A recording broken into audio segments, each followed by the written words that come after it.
Alright. Let's get ready to dive into this.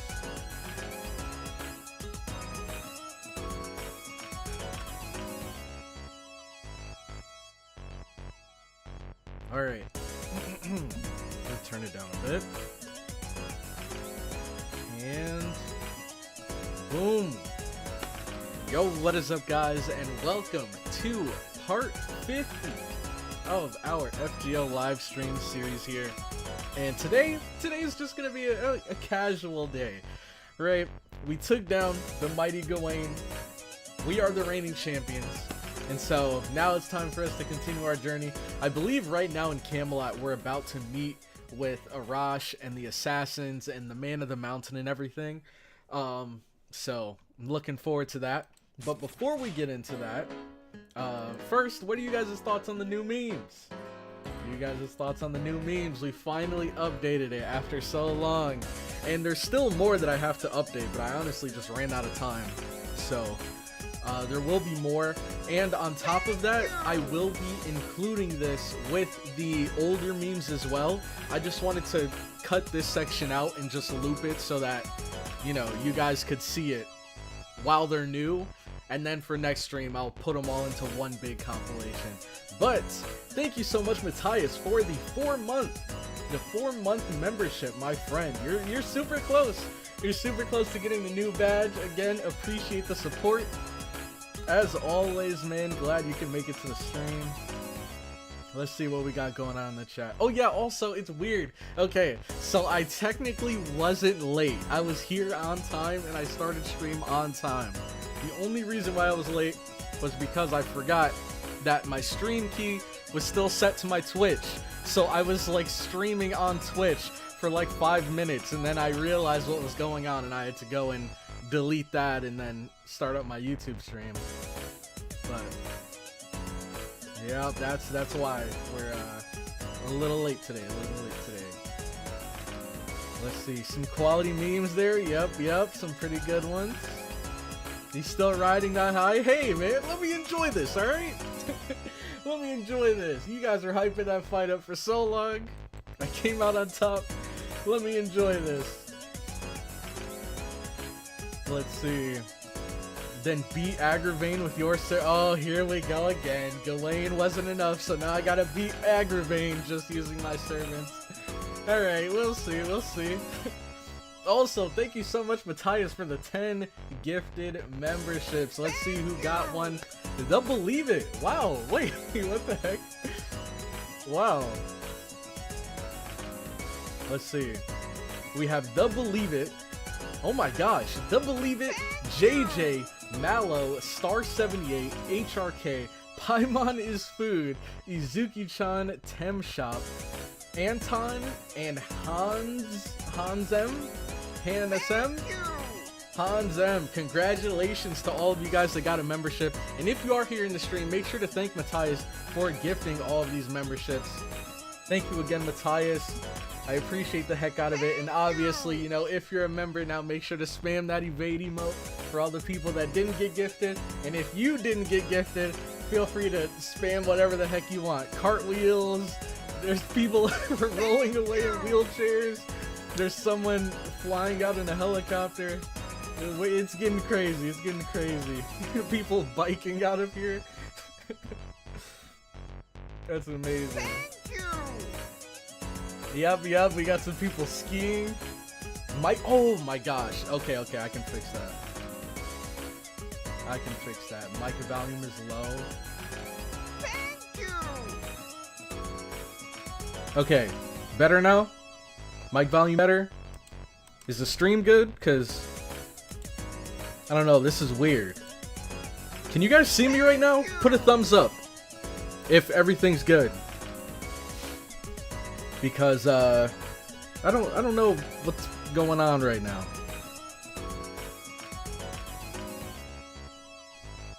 That skiing is such a meme by now, gotta do it. Better? Yeah. We have someone golfing, bro. What's going on here? Thumbs up. Okay. It's weird because for some reason on my computer it says I'm disconnected from the internet, but if you guys can see me, then I guess we're good. I don't know why it says that, but I don't know. Okay, yeah, we got a thumbs down. One thumbs down. Okay, alright. It seems like everybody's here. Everybody's ready to go. So, for today, what we're going to be doing is obviously we're going to continue with Camelot. But before we do, I was recommended a video to check out. Now, as you guys may or may not know, me and Saito Hajime, we have a little bit of beef, alright? If you saw it in the meme compilation, or if you've been watching the past couple streams, we have a little bit of beef, alright? He ain't my Virgil, but apparently he's a lot of you guys' Virgils. So, I was recommended a video on him to check out, and who knows, maybe after watching this video, I'll come to understand him better. Wait, nah, it's just right. The music is too loud compared to the voice before. Yeah, I don't know why. Whenever I use other programs, like you know, like Google Meet and basically just like video conference programs, it lowers my mic volume for some reason. So I gotta raise it back up every time. Isn't there anything special for the 50 stream? I couldn't think of anything, man. You know, I did think of some things, but there wasn't enough time for me to prepare it. So, for part 100, we will have something. For part 100, we will have something prepared for sure. This time, I couldn't think of anything. I wasn't given any suggestions, so I don't know. I couldn't think of anything that I could do within the time frame. I had some big ideas, but it would have taken a while to set it up. So, let's check out this Saito Hajime video here by Klidge. Wrong one. Okay. Full screen. Mute this. And swap over. Where is it? Okay. Behind the Servants, Saito Hajime and the Shinsengumi. Now, whenever I hear the name Shinsengumi, it reminds me of Gintama. I don't know if maybe the story of Gintama was based off of this guy or what, but let's see. How's it going, everyone? I'm Klidge, and today... Is it just me or is that quiet? Maybe it's because I have my volume down. Hold on. Hey, how's it going, everyone? Okay. And today I still want to try Let me know if I need to raise it. Babbage cosplay. Oh my god. That'd be amazing, honestly. Dude, if I can find something, I wouldn't mind a Babbage cosplay. Feels like it's a little quiet. Yeah. However, I am able to recognize that it is that better? Fun, so I don't really get too hung up on that. Fate has introduced me to a number of various historical figures that I didn't know existed or that I knew very little about. For example, Lakshmi Bai, and much of the Indian pantheon was introduced to me through this series. And ever since, I've wanted to know more about the characters that they are based on. Now, as someone born and raised in small-town America, my knowledge of Japanese historical figures is limited to an issue of a magazine that talked about how women would dye their teeth black in the three great unifiers, Oda Nobunaga, Toyotomi Hideyoshi, and Tokugawa Women Ieyasu. would dye their teeth black. Now, Fate players should recognize most, if not all of these names, if they have A, ever played a Guda Guda bit low? event, Okay, I can raise it a bit more. Played the Kama event. Fate players know Nobu as the comedic narcissist should be good there. with a winning smile and a penchant for setting nonsense. It is really low, though. though. Okita Soji, who is a goofy, tuberculosis-ridden Shinsengumi who only ever wanted a swimsuit. Unfortunately, Okita is not the main character of this video. Instead, I wanted to look at one of her co-workers and a recent addition to the lineup, a Mr. Saito Hajime. Okay, I lied. I believe that what I need to cover first and foremost for all of you is what the Shinsengumi was. Here we go. In a word, they were police. But of course, it's much more complicated than that. So rather than working backwards, let's start from the beginning.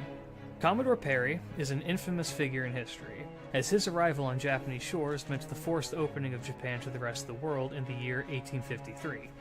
It's a long story as to why Japan had closed its borders, and one I'm sure I'll share at another time, but with the opening of the country, the people were divided on what they believed should be done. This put the people of Japan into a few groups. Loyalists, who remained loyal to the Tokugawa shogunate, and imperialists, known as Sono Joi, who were in support of the emperor, Meiji, hence the Meiji Restoration. In 1862, the Tokugawa shogunate... Okay. So... basically, from my understanding, this... Wait, the video's music itself is a bit too loud as well? His sound, hard to match... Oh, okay, I see. So you're saying the video's mixed in a weird way, where his voice is low compared to his music. And it's not really a problem on my end. But, okay, so from what I understand, right, I know from my bit of history that I remember that there was a point in time where China tried to take over Japan. Now, these two groups here, is this the group that remained loyal to Japan, and this is the group that was loyal to the Chinese takeover, right? Or is that something that comes along later that I'm thinking of?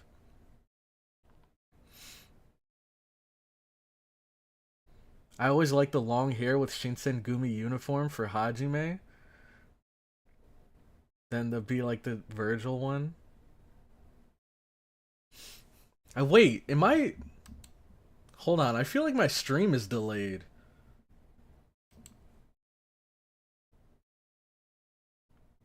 I can't quite tell. It feels like my chat is way behind compared to where I am.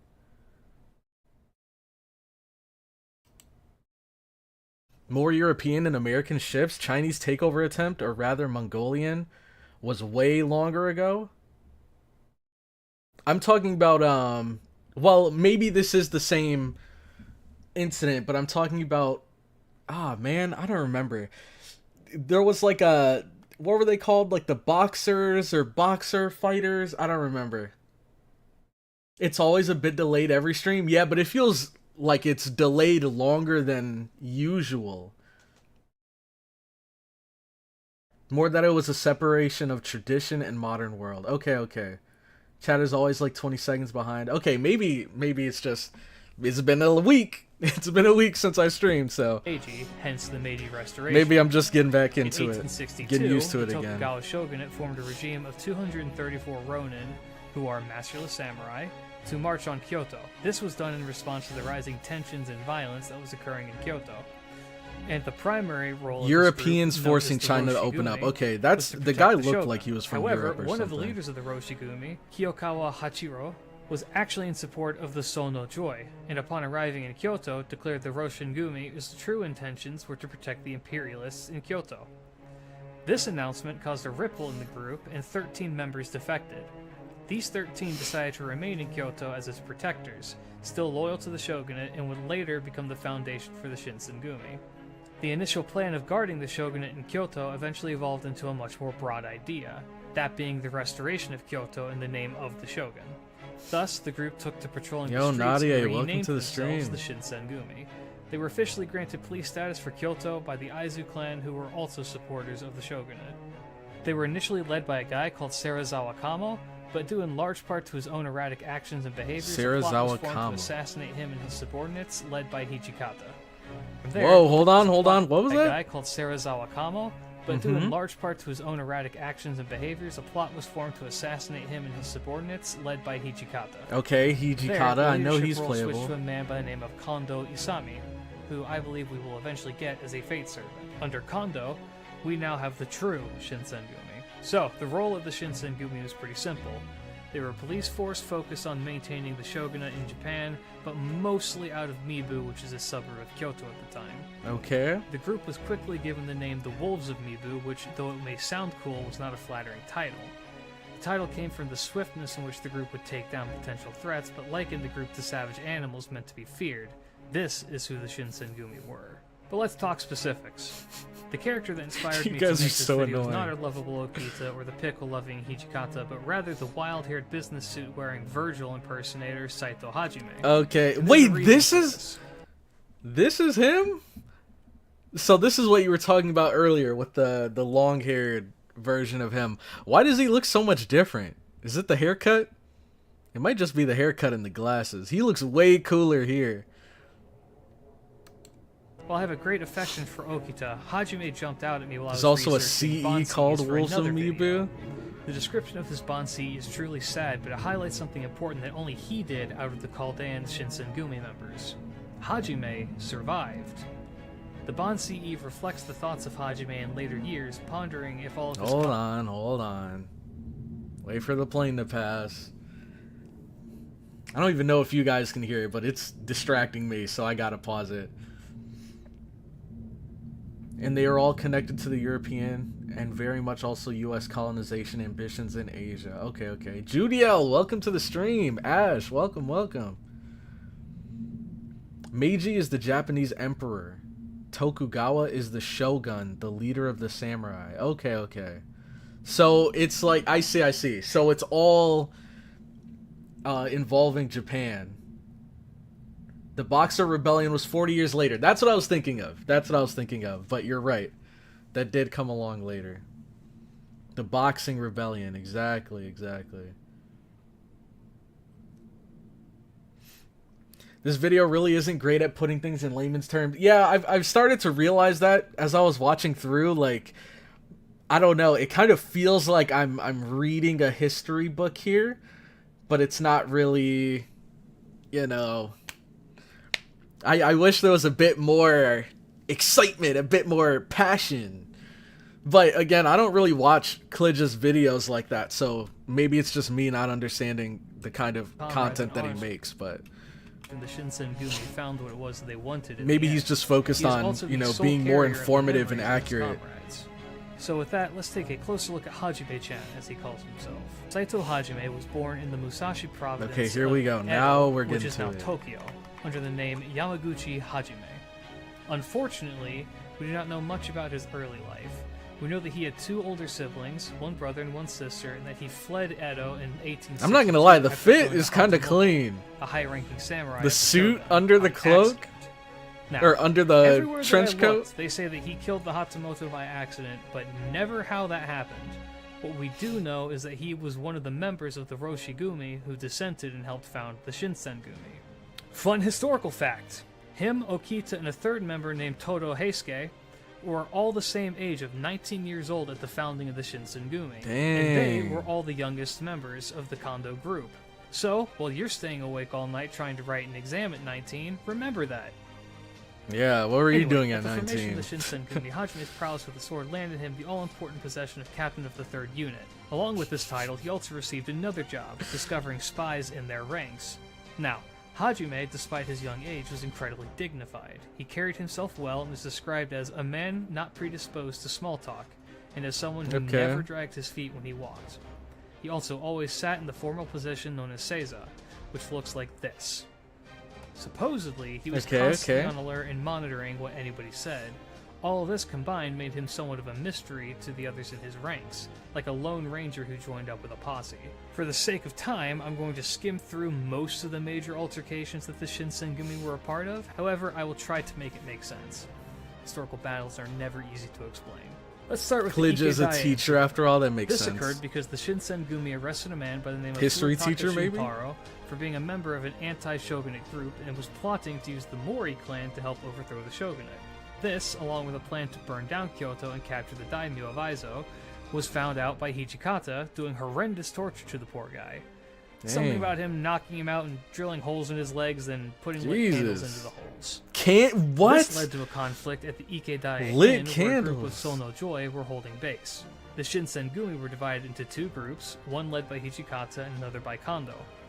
Hijikata's group was eventually split into two. That's not as important. The incident initially started as an investigation and then devolved into a full-on fight. By the conclusion of it all, half of the Sono Joy had escaped, and the other half had met their ends at the hands of the Shinsengumi, or through suicide. The incident began at 7 p.m., and once they knew that half of their quarry had escaped, they hunted the entire night like a pack of wolves, arresting 23 and killing 8 more. Also on this night, the home of Sakamoto Ryoma was attacked, though he himself was not injured. Yet, he would later be assassinated in 1867, but that will come up. Sakamoto Ryoma. Why does that name sound familiar? Let me check my notes here. Is he the guy with the dragon wife? No way, right?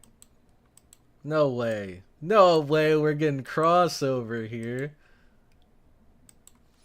Hijikata and Carmilla always sharing torture tech as a running joke. Oh god. Yep, it is him. Okay, that's cool. He killing 8 more.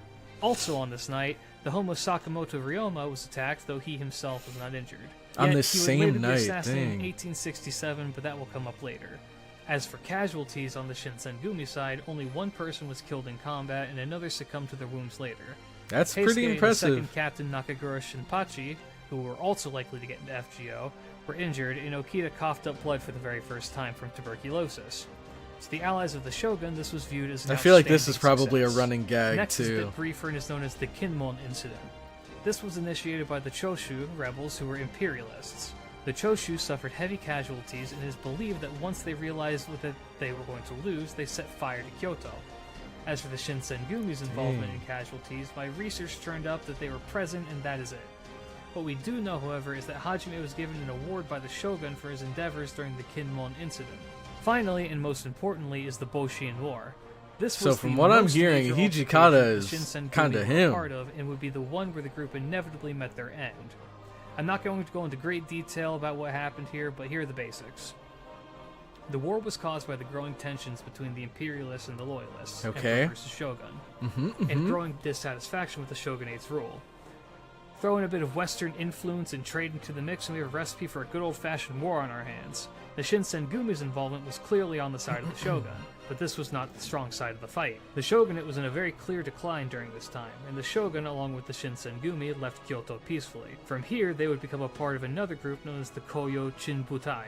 This new group was less than successful in their fights against the Imperials, and eventually Shinpachi and some of the other members left the corps altogether. This was a huge deal to the former Shinsengumi, as one of the 5 tenets of the corps was that You are prohibited to deviate from Bushido, leave the Shinsengumi, raise money privately, take part in other litigations, and engage in private fights. Breaking these rules may be forgiven by committing... Oh my god. I thought... Okay. Well, I guess. So basically, if you break any of these, it's GG.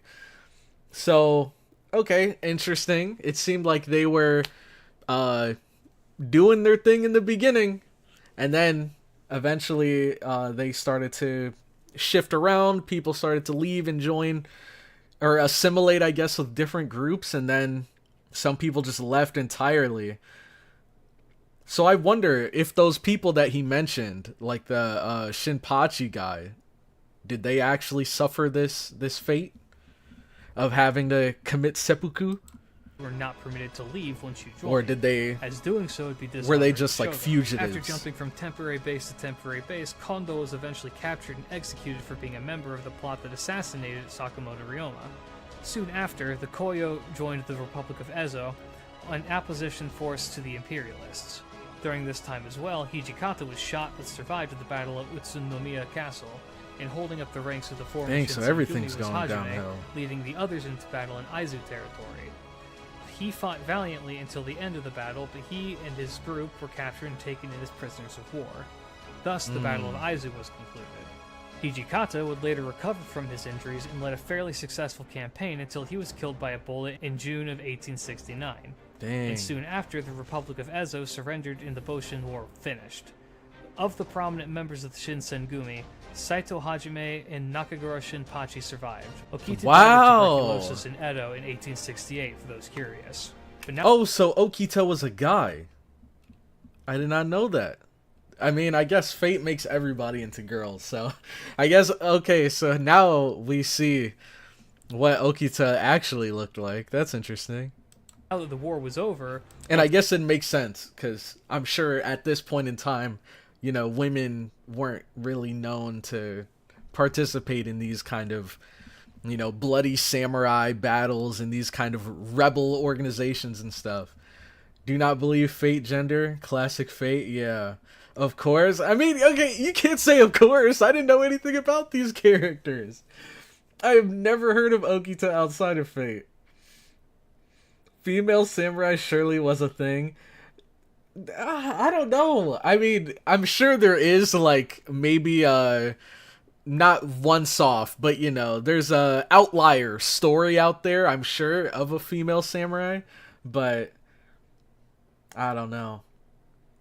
Historically, he was pretty small and dainty compared to the other members, and died of tuberculosis. Our Okita still has tuberculosis even as a servant. That's messed up. even after death, you still can't get away from your illness. What are you talking about? Clearly this video is wrong. Okito was a girl. You're right, you're right. You might need to go back and check his notes.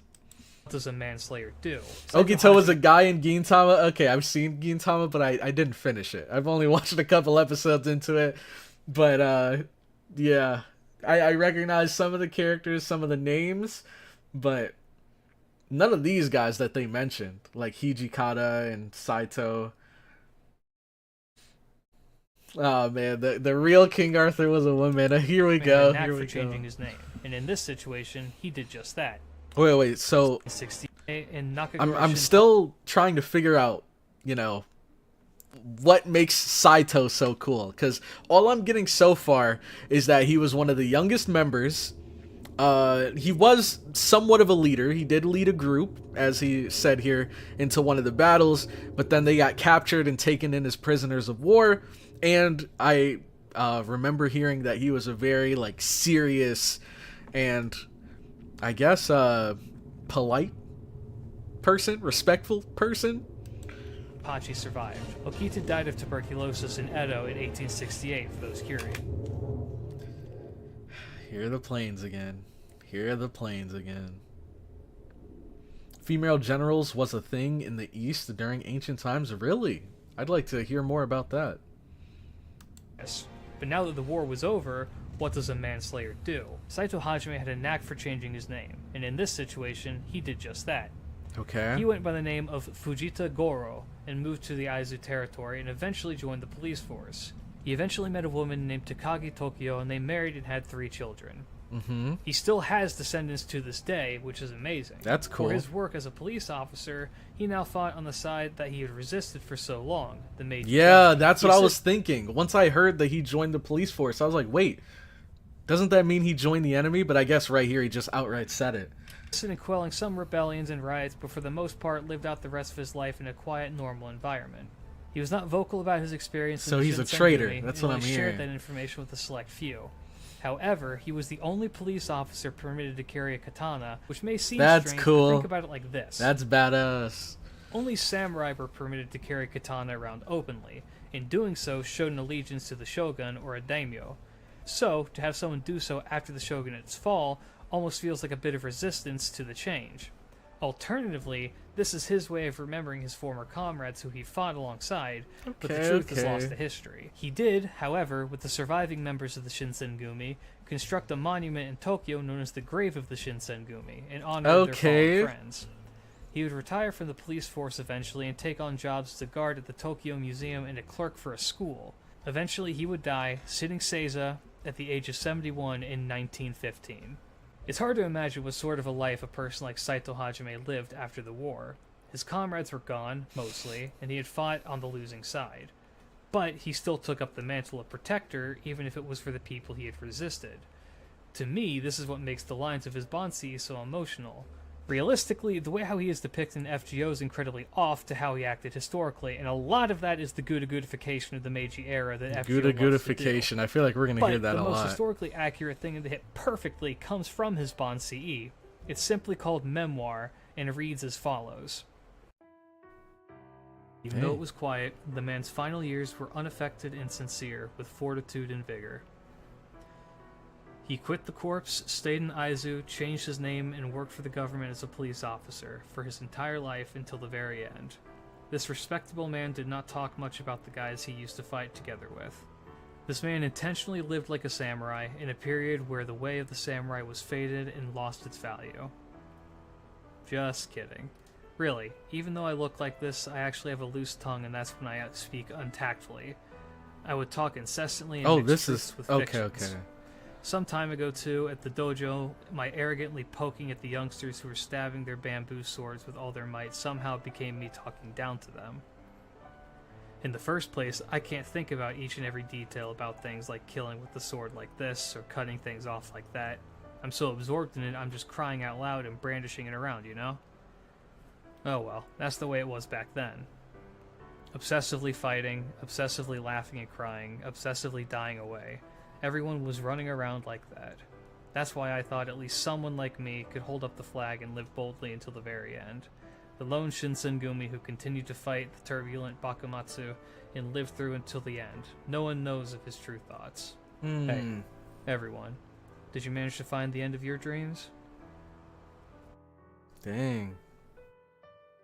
That was deep. Thanks that for was sticking deep. through to the end, guys. I would like to keep doing stuff like this if you enjoy it. Okay. Like, comment, subscribe, all that nonsense. Definitely. If you guys enjoyed the video and you want to see more, it seems like he has a whole series of this, so make sure to subscribe to Klitsch. But I like how, I mean, in the beginning of the video, it was admittedly a little bit slow, but then it did start to pick up towards the middle, and then the ending was really wholesome. But let's see what you guys are saying about him, because I want to see if my final thoughts kind of match with what you guys are saying.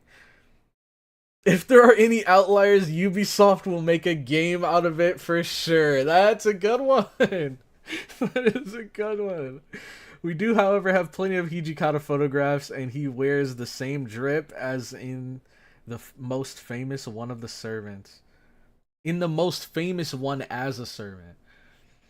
And Okita for sure sounded like Aoyuki too. I always heard of Saito from Rurouni Kenshin, and he's a real badass. Okay, let me get some music going while I continue to read this. Let me actually start the game up. Tomoe Gozen, I don't believe as officially a samurai. Warrior, yes, but her situation is a bit more nuanced, really, given her relationship with her husband. Okay, so Tomoe Gozen was actually a woman. Not swapped for FGO. They were actually a woman. Okay. Because he is the storm that is approaching. Here we go again, man. He grew old in the profession that people die young. Section leader, one of the youngest members, one of the most mysterious members, a survivor. Yeah, I think that's one really big thing, one really cool thing worth noting about him is the fact that he's like one of the few survivors from the Shinsengumi. B2's leaving us again, apparently, man, apparently. He also is chill. Okay, I'm not gonna give him points for being chill. If you look beyond memes, Saito, even in Fate, is a pretty chill and cool guy. Samurai, by the time of the Genpei War, was also not the cleanly established and rigid caste that it was in the Tokugawa period. He really cool in like a dragon version. CloudyCrow. The picture used for Okita is not actually Okita. There are no known pictures of Okita Soji. Really? So then, was that just a random dude? However, Qin Yang Yu from China's 16th century is an example of a female general. And she's actually... I think I actually have her, don't I? I think I have Tomoe Gozen, too. Alright, Matt. What's going on here? Matt, your first message in the stream. What is going on here? Man. It would take too long to type out the appeal I get from Saito. Alright, I'll take your word for it then. I'll take your word for it. Let's see. Shit that got sappy at the end that always kills me. Still not Virgil. Thank you, Morkmello. Thank you. Let's see, like reading Mori's and realizing it's a small bit of his IRL will. It's kind of crazy how our bloody Iron Man was wholesome as nuts. Was that wholesome as nuts? Yeah, I thought that was really cool. And it also kind of threw me off a bit because it definitely sounded like those were the words from the actual Saito. And then we hear him say like, nah, just kidding. And I'm like, oh, okay, so it's maybe the Fate Saito like reciting his words. And, you know, adding a little bit of his Fate personality into it. Whoa, what was that? Login bonus. Cool. YouTube won't let my comments be visible. Anybody know what's wrong with YouTube? I am not sure. It depends. What do you have in the comments? If it's a link, that could probably be why. Because I know when I first started my channel, I had a bunch of like scam accounts try and like link weird stuff in my videos, so I did ban links if that is what you're sending. Let me also unmute this so we have something playing in the background. Okay, let me turn this down too, because it's probably gonna blow out everyone's eardrums, including mine. Saito is a chill AF guy. I love the guy. Chin is a 4-star Lancer. Yeah, I think, let me swap over to here. I think I actually have her.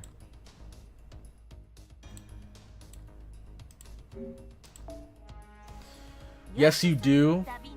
Okita was supposed to be the strongest Shinsengumi, but he died after like 2 fighters. I wonder if Itachi was based off of Okita. How Okita was supposed to be one of the strongest, and then they died due to an illness, and Itachi's kind of the same. He was supposed to be the strongest, or one of the... He was on track to being one of the strongest, and then, you know, his illness ended up, like, severely crippling him. People thought for 60 plus years that photograph was of Okita. It was relatively recent that it turned out it was not him. Oh, Matt, you don't need to explain. You don't need to explain. Trust me, I hear you, man. I hear you. He carries the weight of all the people who die on his own, comrades all dead, and then he picks up his sword again, not to kill, not to threaten, just to protect their way of living.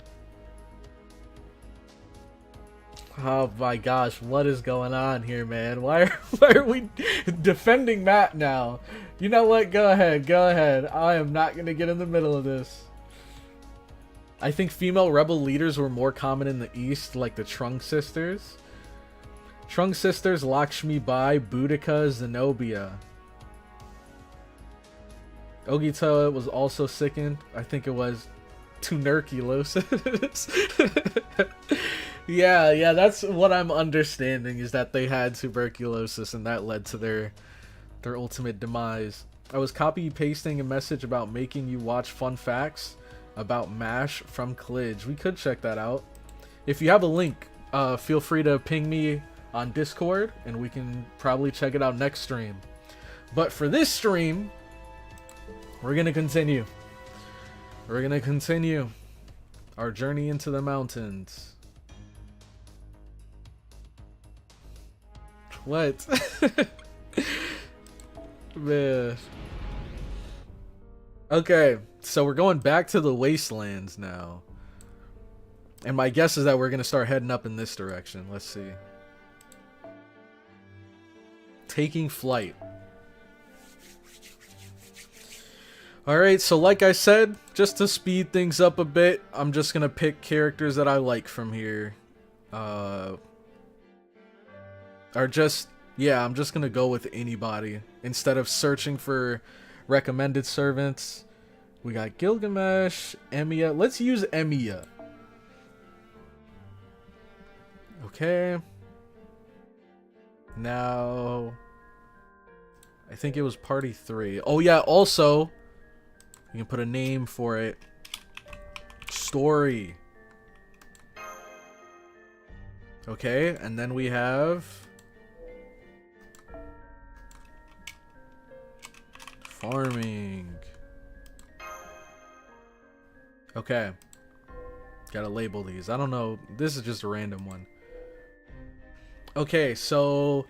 Wow, we already got a bunch of archers lined up here. Let's just swap these two. Oh, another thing. Before I forget again. Change this.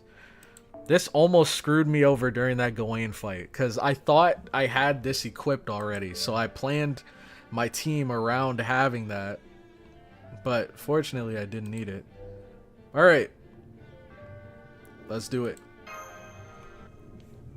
Posted the link in mobile chat. Got you, got you.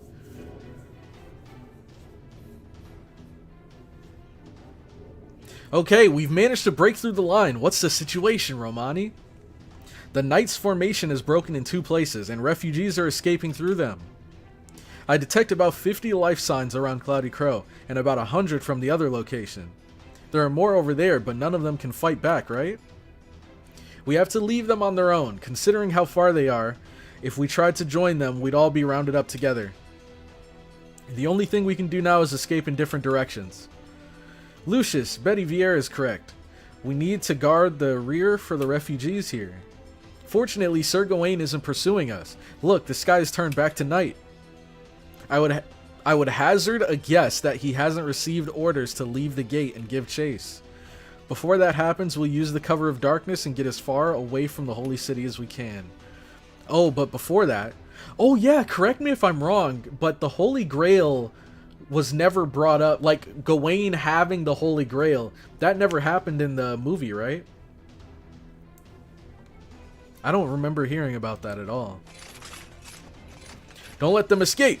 Those given holy punishment must be purged. They will cause calamity if left alive. We need to crush these pursuers first. Are you ready, CloudyCrow? Of course. Leave the rear to us. Wow, you've gotten pretty gallant, CloudyCrow. I'll take charge of leading the refugees. Our efforts will be in vain if the refugees end up scattering everywhere. Enforcement knights are closing in on the refugee group. Engage!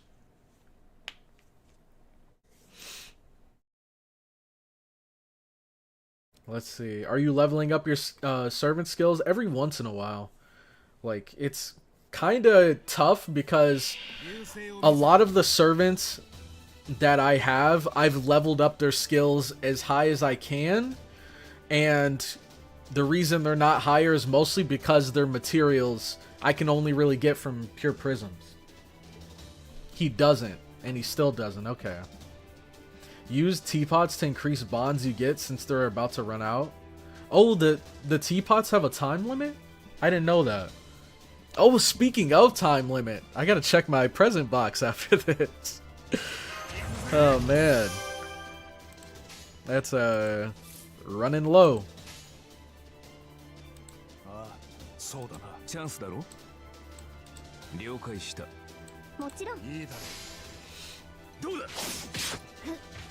You know, I might level up my Emiya just so I can get this fit. Are you leveling your mash, or will I have to flex my supercharged Kohai again? As much as I can. The rest of her progression is story locked. I should be getting more once I beat Camelot, though. Dang! Oops, all Emiya! I've never seen this before.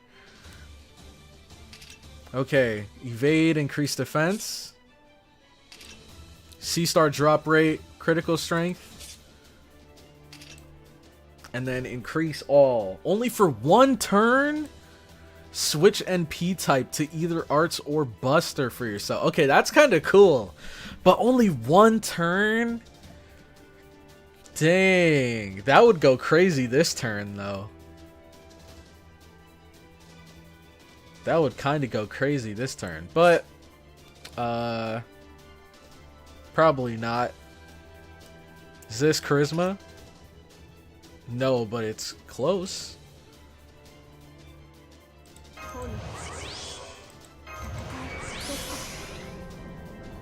Okay, so let's do,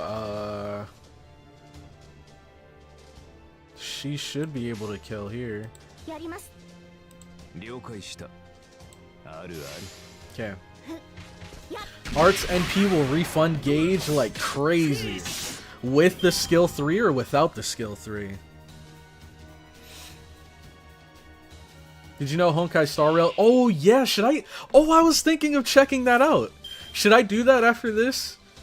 Check out the... Because I know they released a video, but I haven't watched it yet. Should I check out the Fate units in the Honkai trailer? Or whatever it was? I feel like that could be fun. Seeing how well they adapted them. C-star gather rate, C-star drop rate. For all allies. Oh, drop rate for all allies. And then C-star gather for yourself. Is he is AoE. Defense ignoring damage to all enemies, so... Dang. Kinda wanna go Buster. Oh, well, you said arts refunds, though. So let's do that. Okay. Guts with max HP.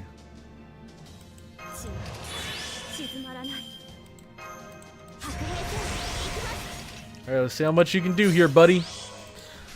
Let's see. I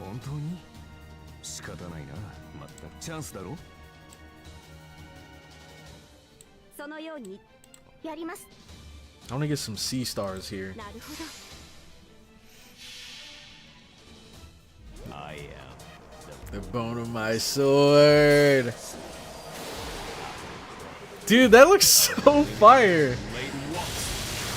Him doing this with just casual attire. Okay, there we go.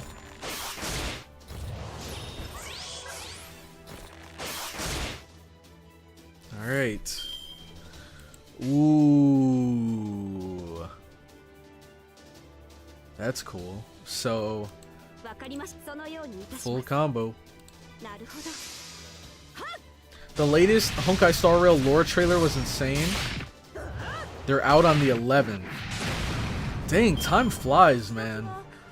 I feel like when they announced it, in my head, I remember thinking like, oh, a part of me wants to get back into Star Rail, but another part of me is like, oh, it's like 6 months away, and now it's already almost here.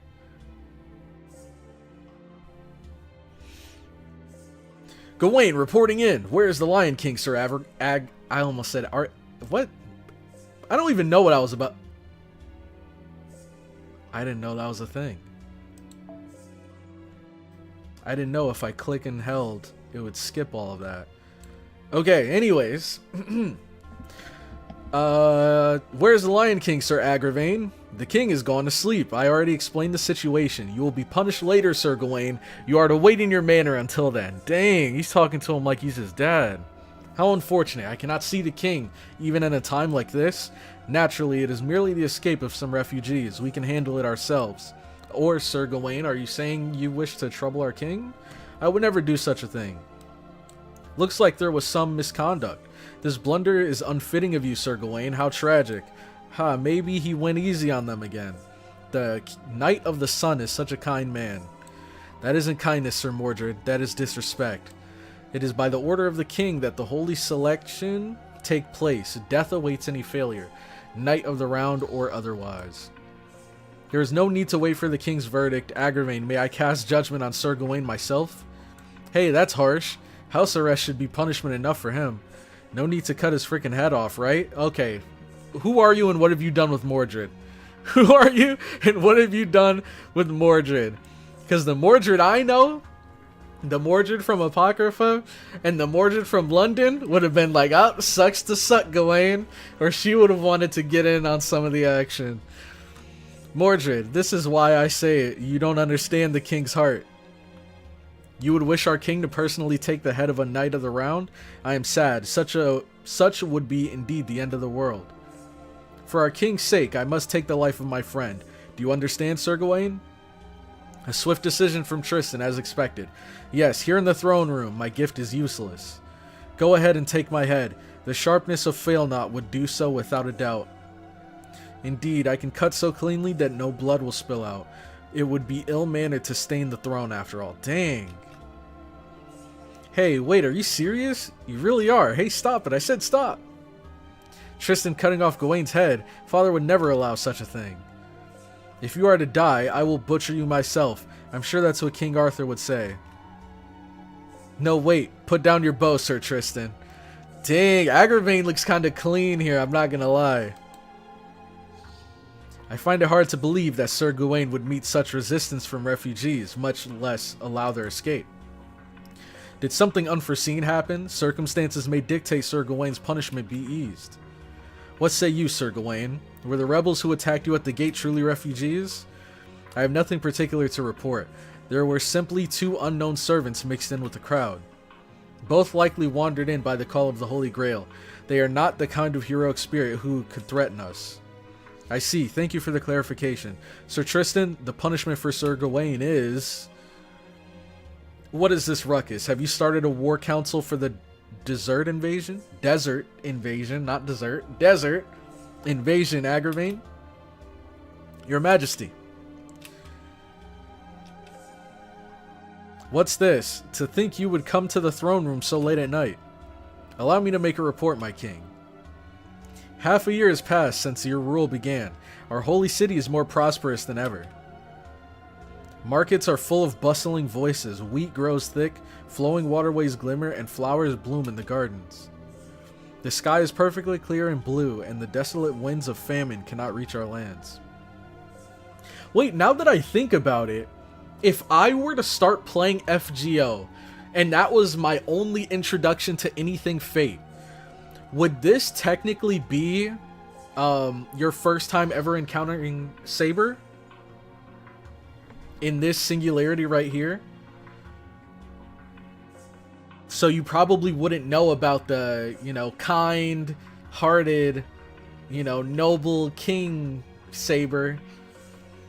Instead, I guess your only introduction to her would be this ruthless Lion King. Desert invasion? Yeah, the desert invasion. We know everything. Everything is all thanks to our king's rule. Yes? No. Alright. Nice. Nice to know that chat is all working together here. You met her a second time before, but... Oh, yeah, you're right. You're right. From London. You're right. You do meet her in London. I keep forgetting about that. It was so short. And you also see her in Fuyuki City. You're right. You're right. But you still have yet to meet, you know, the Saber we know from Zero and from Unlimited Blade Works and from Zero. That kinder Saber, you still haven't met her yet. I'm pretty sure we've only met Alters and this one here up until this point. Who starts Fate with FGO? I don't know, man. I don't know. I'm just saying. Oh, Lion King, you are revered by all. Your rule must be free of all impurity. This latest disturbance will be treated as a mere mishap. Flattery is unnecessary, Agravain. Why do I keep screwing up his name? I came to hear a report from one of my knights. Now, state your business, Gawain. I will believe your words. Yeah, shut up, Agravain. Yes, your majesty, the holy selection was carried out correctly. As a result, we discovered 3 compatible candidates.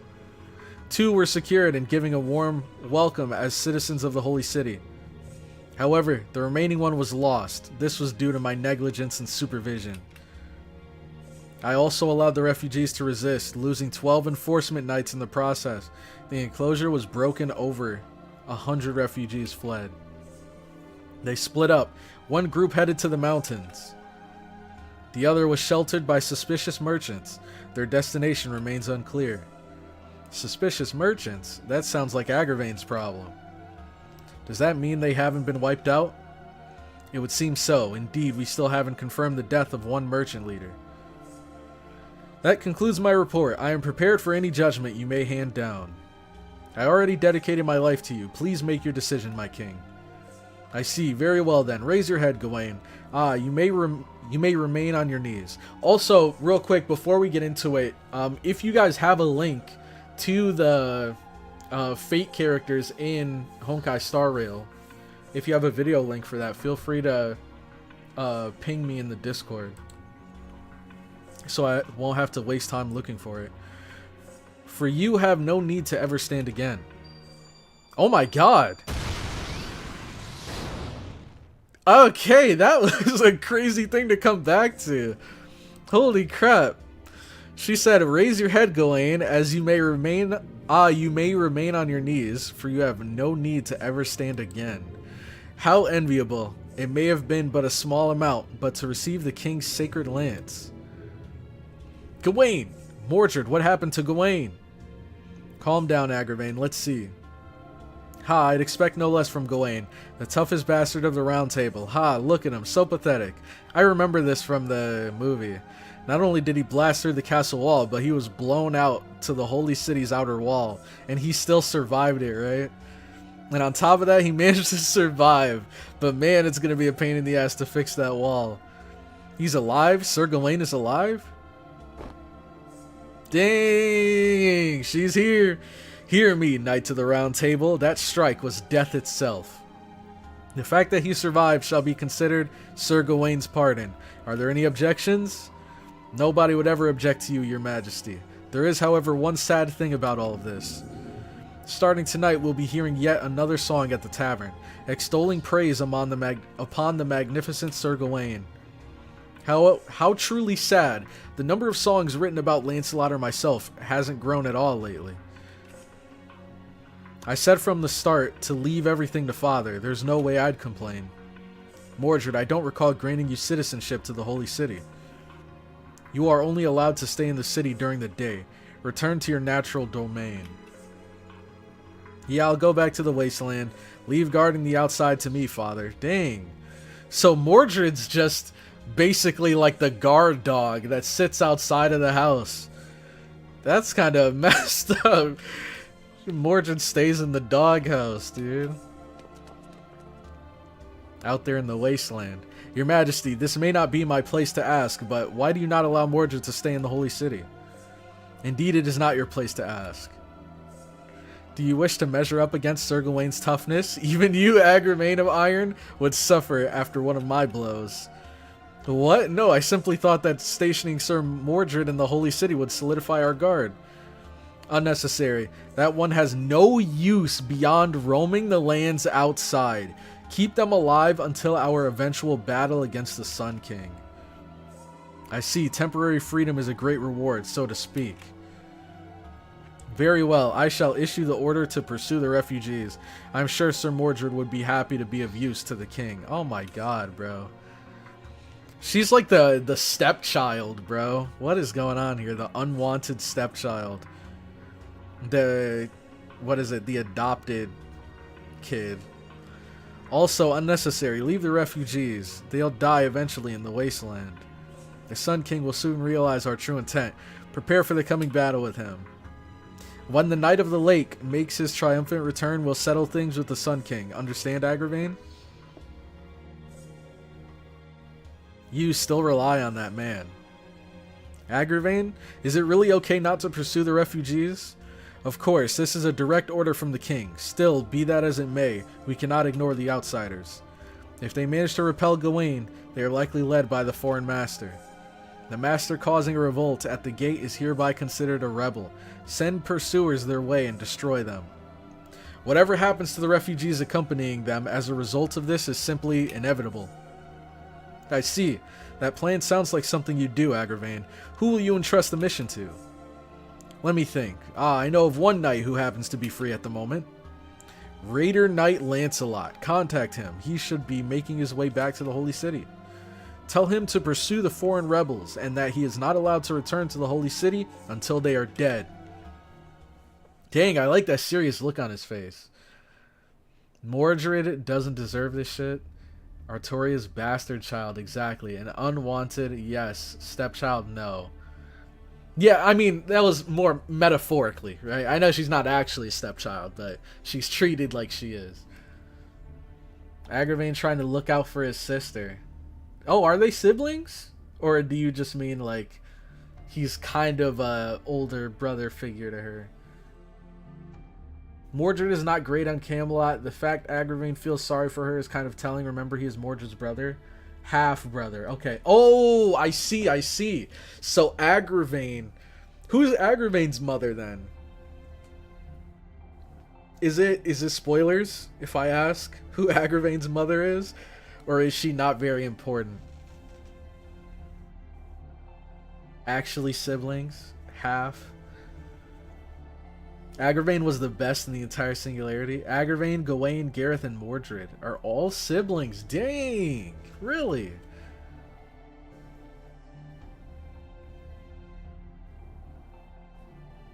Who is Gaheris? What the heck? Have we met them? Gaheris? Or is that Gareth? Maybe these are like... they're like the actual way you pronounce their names or something? Different spellings of their name? Morgan.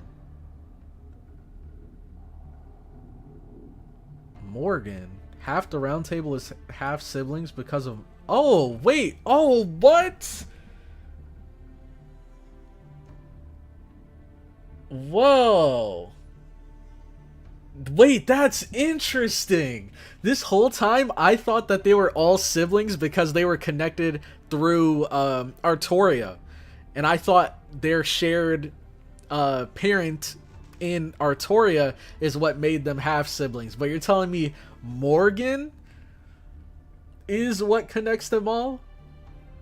So some of them have King Arthur as a father, and some of them have someone else as a father? Gahareth isn't in Fate yet. Okay. Artorian myth is wild. Forgot bro's clueless about Arthurian legends? Yep, that's me. That is me. All I know is that somebody pulled a sword from a rock. That's all I know. We've managed to distance ourselves from the holy city. Faux soundboard getting some use. Thank you. I wouldn't have escaped if it wasn't for your help. These people would also like to thank you. Yeah, so you're the ones who beat the holy city's knights. We were watching. Thanks. We are in your debt, but sorry. We can't exactly celebrate right now. We can't really express our gratitude from the bottoms of our hearts. I can understand. It is not exactly an occasion for smiles and laughter after such tragedy. Sorry. Also, this is hard to say, but how long do you intend to accompany us? We're grateful that you're protecting us. We're thankful to you. We're thankful, but you're saying you don't trust us, right? We're of a different race. We have different goals. Furthermore, you can't give us a proper show of gratitude, so there's no reason for us to escort you, right? That's right. We want to trust you, but at this point... So yes, we want to know why you're helping us. Sorry, it was on a whim. On a whim? You decided to rebel against the Lion King on a whim? Excuse me, would you mind if I made a proposal? We'd like to continue guarding you, and for that, we'll request compensation. Whatever the reason may be, we've all made enemies of the Knights of the Holy City. To survive, we require more cooperation, thus we would like to borrow your strength. We'd love to help, but only a few among us can actually fight. We have wives and children among us. Why do they keep saying among us, bro? See, the first time when they said it, the game popped into my head, and I was like, nah, I'm gonna shut up. Let me just keep reading. And then they say it again, and now I can't stop thinking about it. I can't stop thinking about the meme. To fight alongside you, we would. No, that's not what I meant. We'd like you to be our guides. We need trust to enter the mountainous region to the north. As you can see, some of us are the same race as those in the Holy City. We can't enter a region controlled by the mountain people. A battle would ensue the moment we tried to. Combat is the last thing we want. If possible, we too would like them to shelter us. However, they have no reason to trust us. Do you understand what I mean? I get it. They'd see that you saved us. Indeed. If so, even the old man of the mountain, the old men of the mountain, wouldn't treat you with disdain. Yes, that would be enough to give us hope. We will protect you with all our might and escape to the mountains. After that, we would like you to mediate between us and those of the mountain. Does that sound agreeable? Yeah, I can convince everyone, if that's the case, that we can continue to put our trust in you. Oh, here we go. Thank you, and thanks, and thank you for saving us earlier. I mean it. Just wait a bit. I'll go talk to everyone. That's good. This should unify the group under a common cause, CloudyCrow. Oh, I'm sorry. Should I have taken the liberty? I ended up speaking on CloudyCrow's behalf. No, thank you for that. Jeez, you've taken my opportunity to be in the spotlight. Still, I'm sure they need some rest too. We've run all this way after all. While I'd love for them to have a good night's rest, we don't have time to spare. Let's take an hour break here, then head north. We'll force our way through the night to reach the mountains. Okay, I'll tell the refugees what you said. I'll also treat the wounded and provide some food. Roman, I'll leave CloudyCrow to you. Yeah, leave the difficult verifications to me. Fine, I'll do it. Long distance communication via Magecraft, I heard this voice earlier as well, but... From his voice, I imagine him to be a delicate man, but strong of heart, with intelligence and a quick wit. Am I close? Hooray, a servant who finally understands me. To think the day I'd be praised so much would actually come. You shouldn't spoil this guy. Wait, this isn't the time for celebration. I'm Romani Arkaman of Chaldea. Just call me Dr. Roman. You must be Lucius, Sir Bedivier, who saved CloudyCrow in the desert. My apologies for the false name. I could not fully trust you then. It is our first meeting, that's to be expected. Yes, I'm sure you had your own circumstances, and that doesn't change the fact that you helped us. Anyways, now that you've told us your true name, you've got our full trust. Sir Bedivier, we still don't know your reasons, but the situation is clear. The Holy City is occupied by the Knights of the Round Table, heroic spirits of the 5th century related to King Arthur.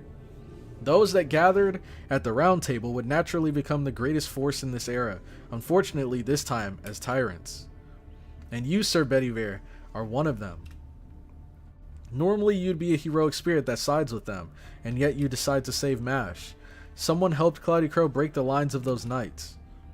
That was you, right? You concealed yourself without anyone's notice. But upon seeing CloudyCrow do battle with the knights, instead of slipping into the city amid the chaos, you joined in. I'm sure it wasn't your intent to clash with Gawain there, but you saved us. You're a hero, and not just that, you're a true hero of justice. Who knows? It's true that I was influenced by CloudyCrow though. Lord Magus, as you guessed, I was hiding my identity, hoping to enter the Holy City alone. It was all to have an audience with my king, to ask why he had resorted to such violent acts. Yes, I still can't believe it either. The Knights of the Round Table are supposed to be a group of righteous knights. Yeah, a shining achievement atop the legend of King Arthur. The proudest and most powerful knights gathered at that table. Why would they do such a thing? It's just like Ozymandias said. This is just my speculation, but originally the 6th singularity would have seen the Crusaders overrun the Holy City, resulting in an endless crusade. A never-ending war for the Holy Land that would lead to the collapse of humanity. The Crusader army, transformed into a demon god, would end up doing battle with Chaldea, or rather CloudyCrow. But as you can see, the Crusaders were defeated before we even arrived, at the hands of King Arthur, striving to defend humanity.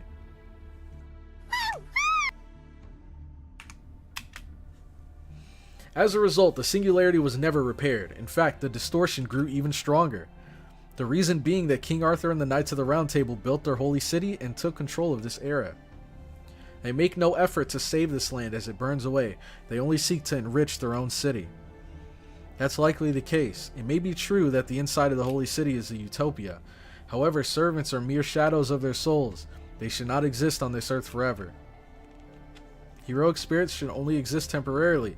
The earth is for those living in the present.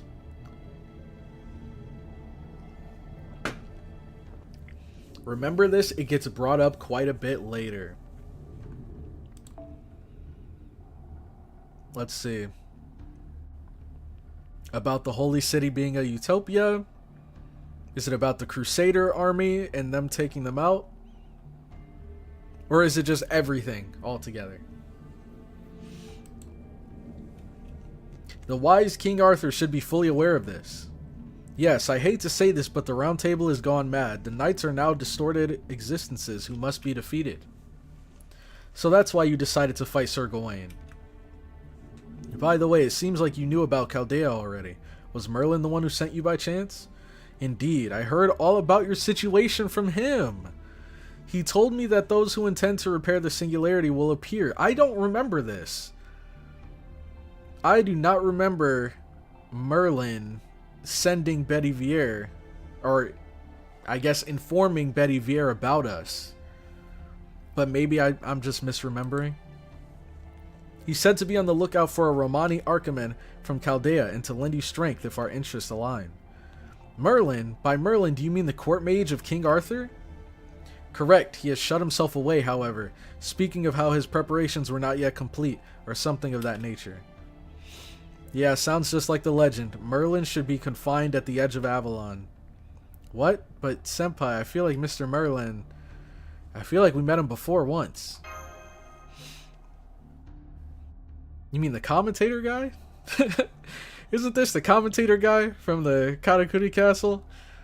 That about explains it all. I am a knight who arrived here late. When I arrived, the Knights of the Round Table had taken the Holy Land from the Crusaders and turned it into the Holy City.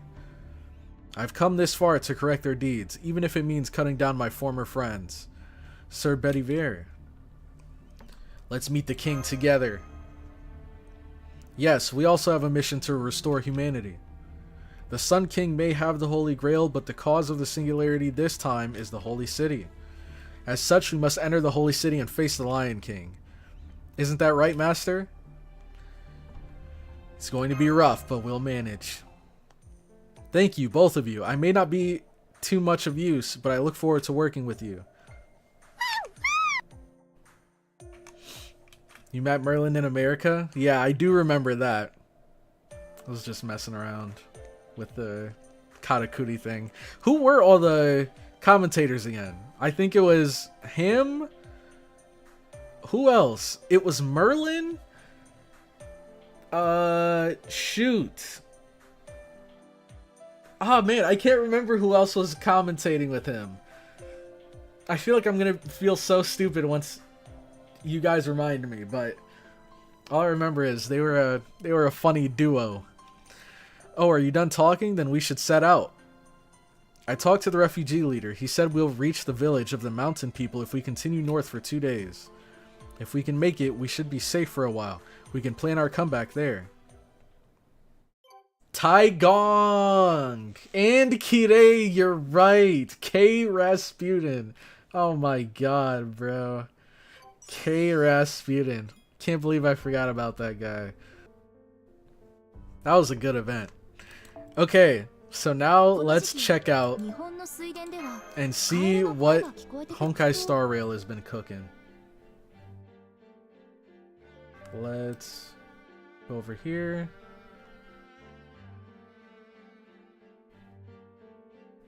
Oh my god, I forgot about this.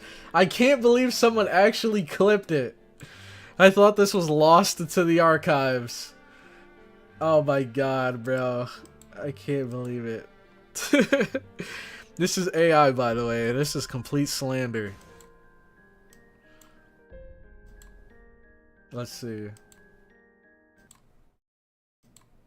This is AI, by the way. AI CloudyCrow. This is him, not me. Snow monkeys? Maybe. How do you say it? Is it a macaque? Oh my god, that's... that's how you say the name, right? Oh my god, bro. Oh man, why did I say that? I feel like I got baited, but I think that's actually how you say the name. Snow monkeys? Oh my... Good clip, good clip. I'm impressed, JJ. I'm impressed that you found this. Good clip, good clip. Okay. Now, let's look it up. Okay, so I guess I'll just look up Honkai Star Rail Fate collab. So... Unlimited Blade Works collab version 3.4 patch trailer. So this is the trailer, and then don't they also like showcase the characters? Okay, I think that's a leak. This is from 10 months ago.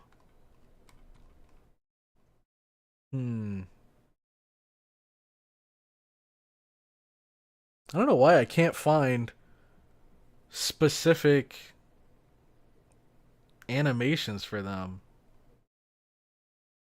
Maybe we'll see it in this trailer? I don't know. Okay.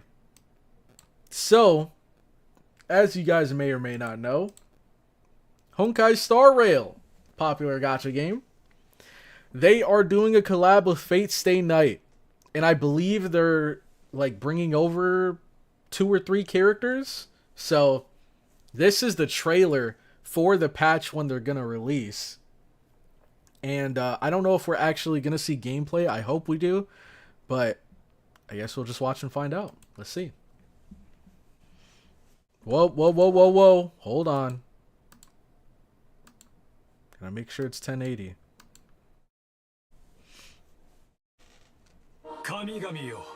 That. Whoa, whoa, whoa, whoa. Is it just me or is that a little loud? Maybe it's just me. I don't know.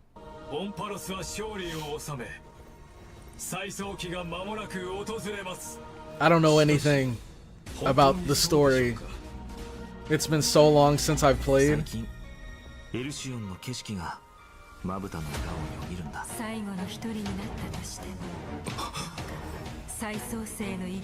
And I wonder if they're gonna incorporate fate into the story, or if it's just gonna be an event, like a side thing.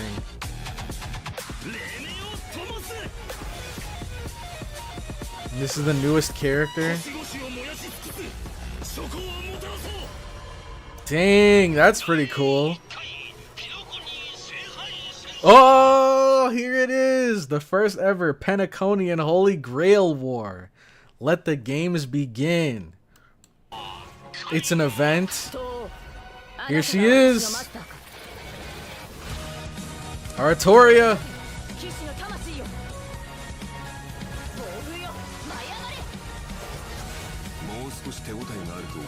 And Emiya. And he has the bone of his sword.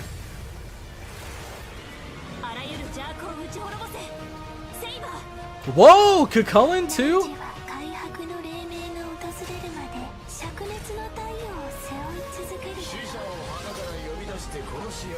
That's cool. Any others from Fate Stay Night? Any Herc? Any Medea?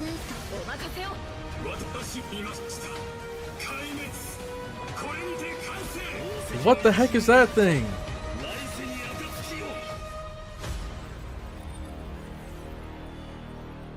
For the sun is set to die. Cool. Okay. So now I gotta see if I can actually find some gameplay. Because I remember hearing that there was actually gameplay. Collabs have story events too. Event, it's insane from the implications alone.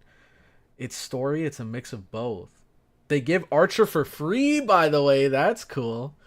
Not that loud. Do you play Honkai Star Rail? So, I played Honkai Star Rail when it first released. So, I've played from launch all the way until the new Dan Heng came out. However you say his name. Dan Heng. I think it's like Imbibitor Lune. Once that released, that was the last time I played. So it's been a very, very, very long time since I've played Star Rail. Nothing against the game. I think it's a great game. I've heard very good things about how they've been handling the game. It's just, I eventually got to a point where I realized this game isn't really, for me. Just doesn't suit my interests. But hey, I might come back to it. There's gameplay, but it's in the actual live stream. Okay, let me pull up the live stream then. What was this? 3.4? So, Honkai Star Rail 3.4 live stream. Do you play any other gacha currently? Right now, I play... Let me see. Well, I play FGO, of course. FGO. I play Zenless Zone Zero.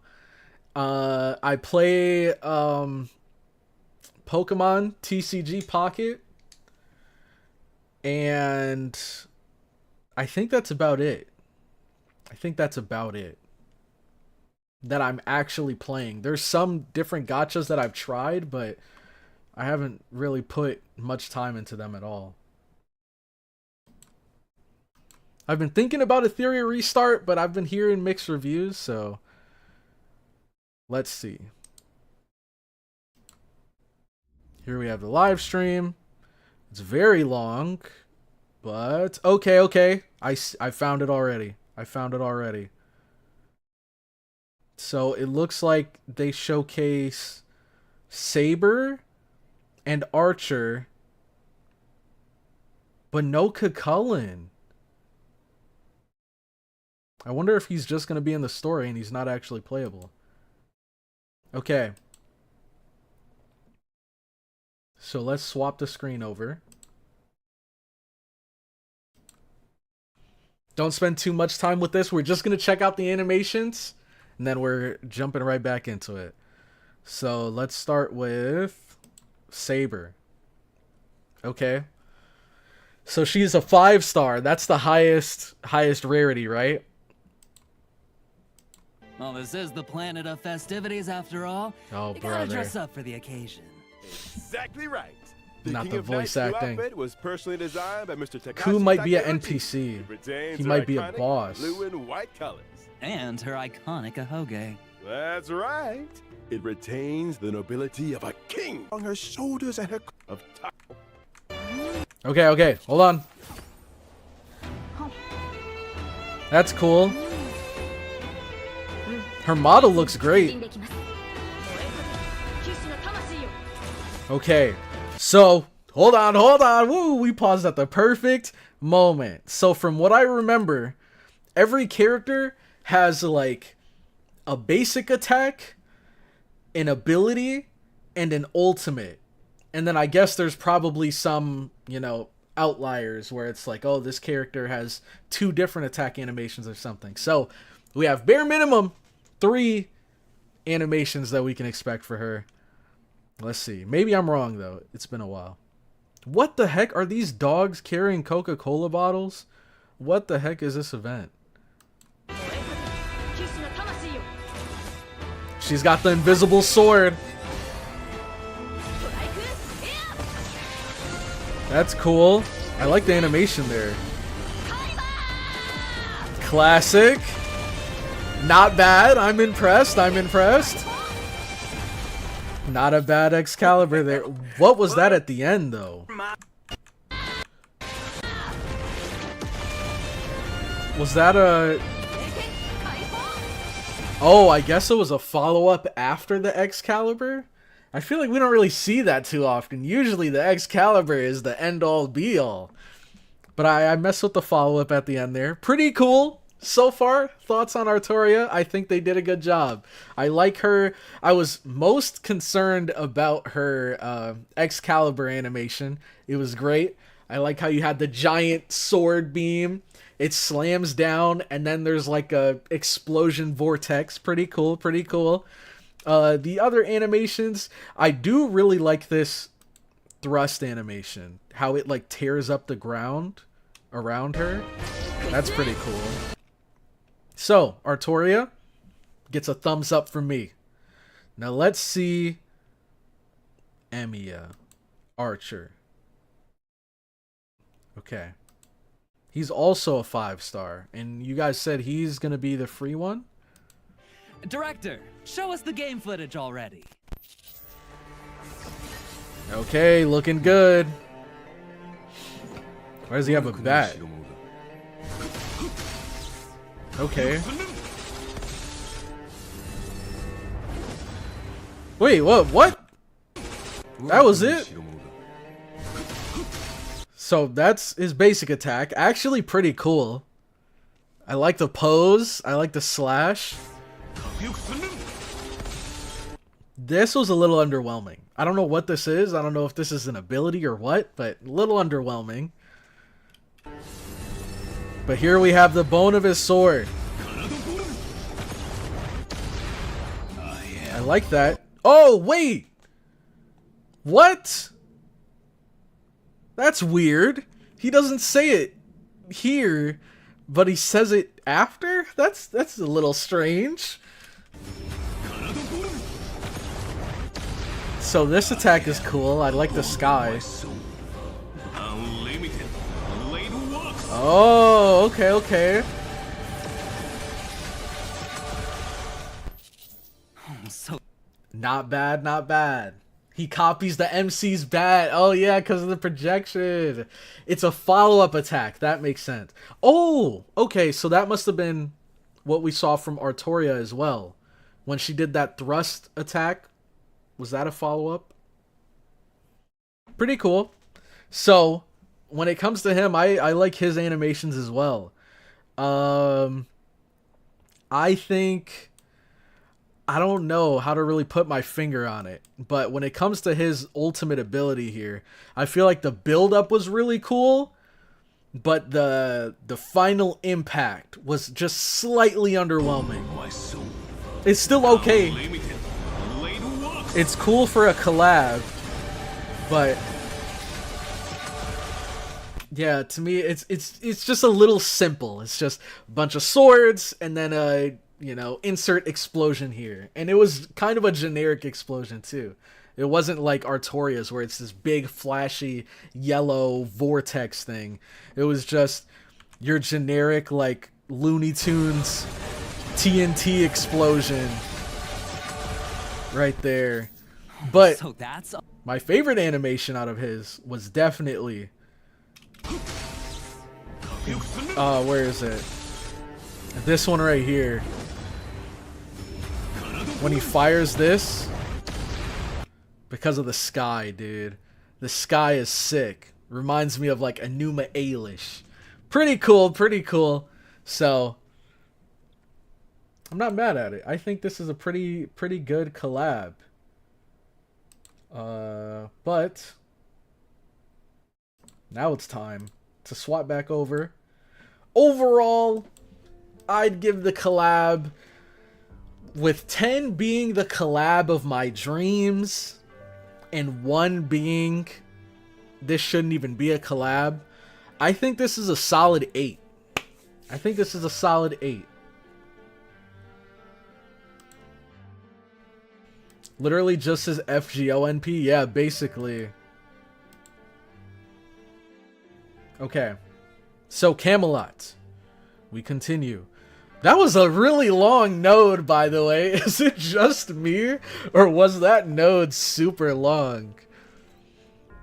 Alright, let's get an assassin here. Let's go with Yume Ren. And you know what? Just to add a little bit of spice. Where is she? We'll put Jufu in there. I don't think I've ever used these two together. But doesn't she buff her? Yep, Yume Ren's NP strength and NP gauge. So cool, we got these two. We have her. Do we have any other? We do have more assassins we can use.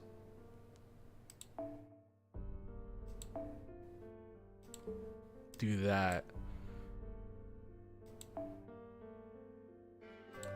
We will bring... Where is she? Sort of, oh, bring her just in case, and then yeah, we'll do this here. But you said to use the teapots, right? Where do I do that at? Right here? 2 days. All right. Ooh, would it be better to use the teapots here, or should I save them for when I'm farming the dailies? The like daily extreme difficulties. Do you think I'd get more bond there? How's the Herc bond? Oh, hold on. Last time I checked, we were 8.5. Now we're like 60%.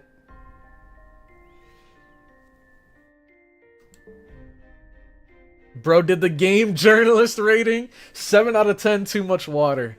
That's my final rating. Too much water. Story gives more? Okay, perfect. Well, if story gives more, then I'm gonna get rid of this too. And get every little bit that I can. What the heck filter do I have on? This. Okay, wait, hold on. So for this, we need 1, 2, so we need 2 more? How much do these cost? Because I might just upgrade this now.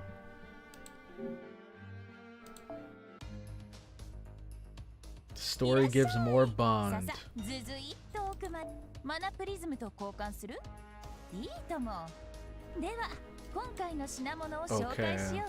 Let me see if I can find it. Here we go. Oh, we can only get one. Are you kidding me?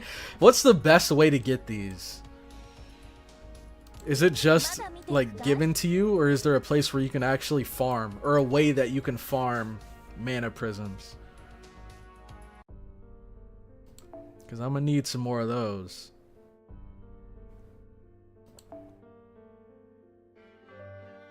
Okay, team's ready to go.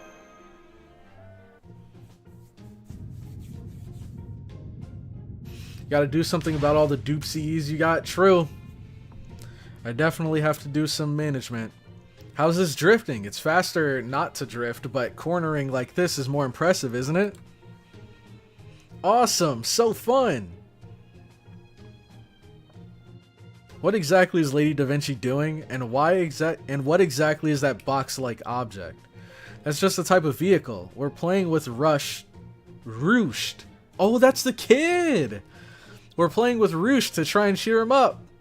I almost forgot about him. The child we saved back at the Holy City. He finally woke up a short while ago. However, he was quick to notice that his mother isn't here. The others told him she went to a different group, so we've been able to dodge the issue, but... I see, so that's why. Looks like even Da Vinci has a human heart. Mash, you should try this too, it's so fun. Okay, senpai, I'll be over there for a bit. That boy has a strong will, but so does Lady Mash. We walked for an entire day, but she shows no signs of fatigue. We've been through a lot of fierce battles up to this point. This is the 6th trip for CloudyCrow and Mash after all. Looking back, they visited a lot of different worlds. Isn't that right, CloudyCrow? We've conquered land and sea. True! America was us conquering land, and Okeanos was us conquering the sea. What? You have done so much. I was confident of my own travels, but the sea was... The Knights of the Round Table were based in Britain. You didn't have reason to cross the sea. And the era of King Arthur was a time of civil war and ethnic strife. It wasn't really a time for making journeys. Oh right, Sir Bedivere? About that arm of yours, is that really Ergetlam? Ergetlam. I would hesitate to call it real. This is an artificial arm given to me by Merlin. It was a plan he devised. He told me I would have a difficult time facing the Round Table, seeing as I only had one arm. So this is an artificial noble phantasm of his creation, a replica of the silver arm used by the Celtic war god Nuada. My body can't handle it for long periods of time, only short bursts like you saw. That technology is amazing. I wonder what kind of raw materials Merlin used to replicate the arm of a divine spirit. I bet even Da Vinci's pride is hurt deep down. I can already imagine her flying into a rage and yelling, "My gauntlet is way better." Well, it would just be talk though. I could have sworn she already said that. Hey, wait, hold on. Senor Lopez, CloudyCrow and picking the second dialogue option impossible. I just did it right there before even seeing your comment. So you take that back. You take that back. Of course, I have no plan to admit my defeat. That's right, I heard everything. Prepare yourself when we get back, Romani. I'll prove that I'm not all talk, with you as my guinea pig. Ha ha ha, no way even you couldn't best Ergetlam. This is Merlin we're talking about. The Merlin. He's the scummiest of scummy mages that would do anything to win, you know? With your fixation on beauty, there's no way to beat him. I would win, and win beautifully. In fact, if I don't, we can't beat the Knights of the Round Table. What's that supposed to mean? Huh? Oh, I let my tongue slip because of you, Romani. I didn't want to worry you, but too late now. Let me do a little explanation. Remember what Sir Gawain said? That he had a gift from the king? That's a blessing from the Holy Grail. But I don't mean the art graph grails we're collecting. I mean the Holy Grail of the Savior. From Arthurian legends, the Knights of the Round Table are blessed by God. Oh right, you're an exception, Bedivere. To be exact, we're talking about the Knights of the Round Table under the Lion King. It would seem so. Those knights are no ordinary servants anymore. In terms of divinity, my Ergetlam is about on par. Without the ability to sever the Holy Grail, that gift cannot be broken. Then if the Knights of the Round Table decide to show up, only Bedivere would be able to fight them, but he would reach his limit quickly. Isn't that right, Sir Bedivere? How many times can you still fight? Once? Twice? What are you implying? I can fight as many times as needed. It would indeed be painful, but still. Oh, I see. Well, we'll just leave it at that. But I'm a universal genius, a big sister you can rely on, CloudyCrow. We need to prepare countermeasures against the Round Table just in case. For that, I'd like to settle down somewhere ASAP. If I have a workshop, I can analyze their gift, but before that... Ah, perfect timing. Monsters, monsters, protect the supplies. Before that, we need to fulfill our task as guards. Let's go, CloudyCrow. See, I would say the classic insert wyvern joke here, but I know we're fighting assassins, so... Or no, we're fighting... No, riders. Oh crap, it can actually be wyverns. Oh my god, it's wyverns, bro. Oh my god. Oh, I hate this so much. I hate this so much, bro. I just can't get a break.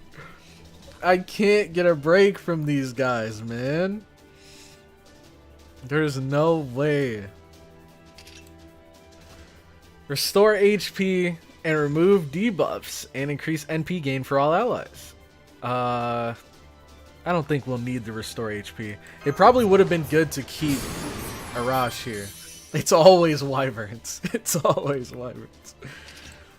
Arts effectiveness, critical strength, special attack, undead, decrease critical strength for all enemies. Increase NP gauge.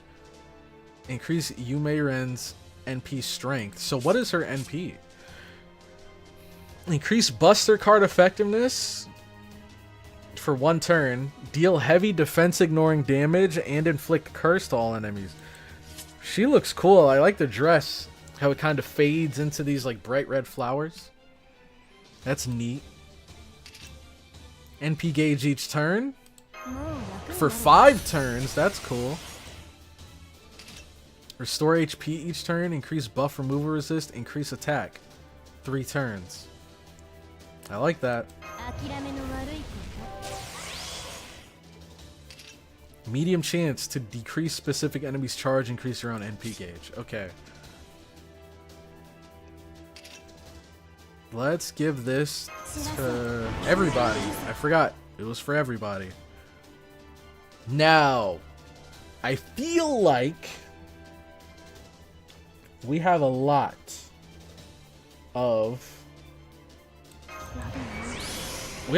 of NP battery here between this whole team.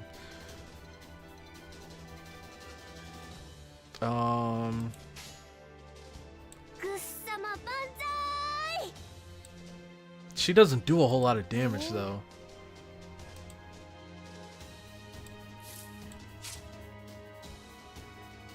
So this just gives C stars and restores HP.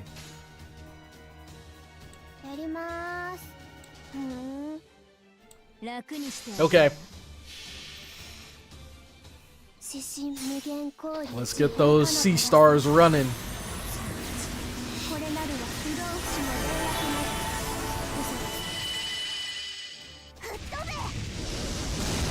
Dang, I haven't used her in so long. I forgot how cool her attack animations are. Looks like someone else has their NP. So I'm going to save this for next round. Oh, I should have given this to her as well. Or I guess it maybe doesn't matter because she's Buster anyways. Dang. And then we get some pretty bad card pulls here. Shoot. Maybe just give her a bit more damage. Because she almost has a crit here. So I want to do...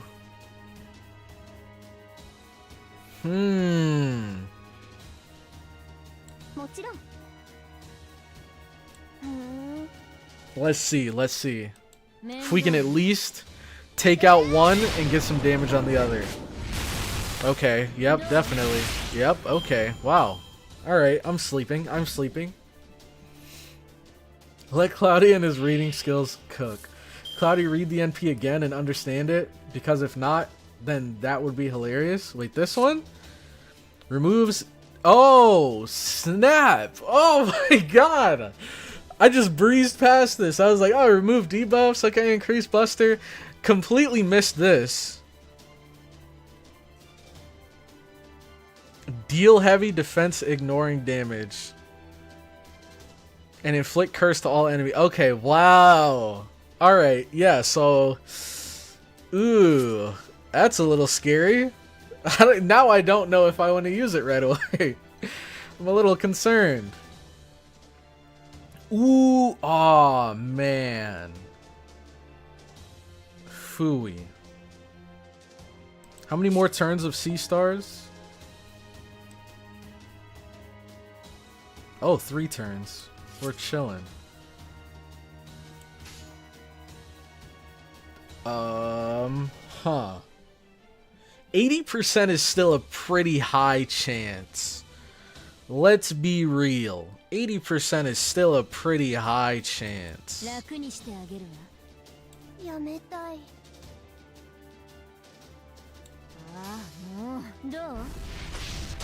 So surely we can get 2 crits.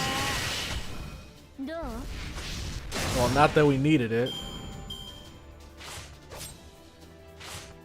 Okay. She's lost a lot of her buffs now, but we still have plenty of crits. Oh my god, this is fun, man. This is why I want to build a quick team. This is why I eventually want to build a quick team. Because... holy crap, is it fun landing crits? Okay, hold on. No way! You can't embarrass me like this. You can't humiliate me like this. Right after I say that, you leave this guy with 800 HP. What is going on here? Oh man. Screw it. Okay, so this is our last turn of crits. Unless we do it again.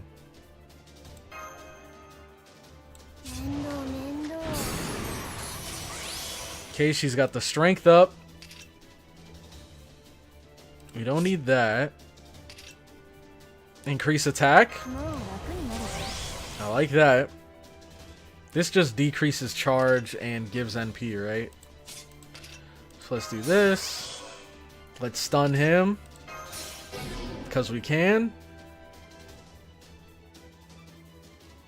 She only has 1 card, too. Oh, what does she get with overcharge? Buster effectiveness increased. Oh, yeah. It might be GG here. Might be GG here.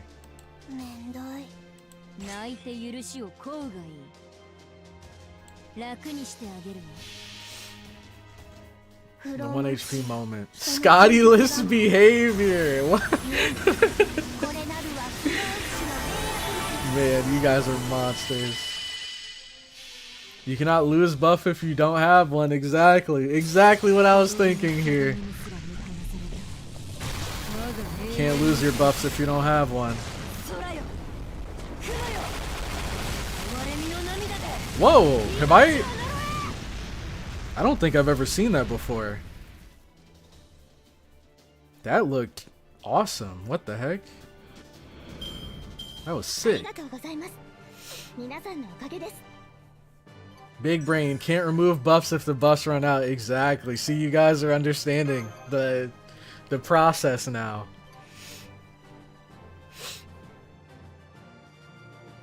Removal resist gone now. This is why Dante's carried you. I'm never gonna live that down, am I? 6 days left. What should I use these on? Definitely these seeds, I feel. How many do I have? 36. Let me know. Is there anything else I should use this for? I feel like seeds is a good one. Maybe these crystals.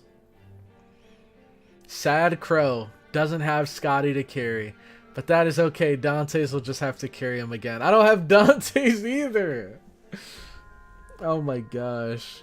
Draco-less, Tiamat-less, Kalyan-less, Scotty-less. Yeah, seed. The LB material, you can't farm those. Which one's LB? This? Or I'm guessing it's probably this, because I think Castoria needs that. Scales are really far away to farm. Scales. Oh, these? Octuplets. Scales for Oberon. You need to level skills and servants. You should know. Seed, there's no one that could... To be fair, for all the characters that whose skills I have tried to level, I've already looked through all of these. I've already looked through all of these tickets. The majority of the items I need are they're like the higher tier ones, the golden ones. LB6 material, I don't know which one that is. If you're getting Summer Castoria, you need Scales of Fantasy. Hercules needs a lot of crystals. Seeds. Okay, so I'll just split it between these. I have a good amount here. I think I'll maybe get like 12. Maybe a few more. Maybe... Is this 24? Okay, 24 of those. Maybe a 6 of these. Oh, nope. 10 of these. To 24.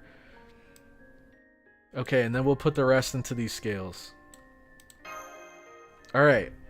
And then we're good on the others. Alright. Oh. Wait, how many do we have now? Oh no. I think we're close, but I don't think we're at 45. We were at... Oh, we're close. We're close. You said Oberon needs 45, and I think we were at 32, and we got 10, so I think we're at 42 now. Oh boy. Yep. Oh well, we need 3 more. That's not too expensive. Okay. Let's continue.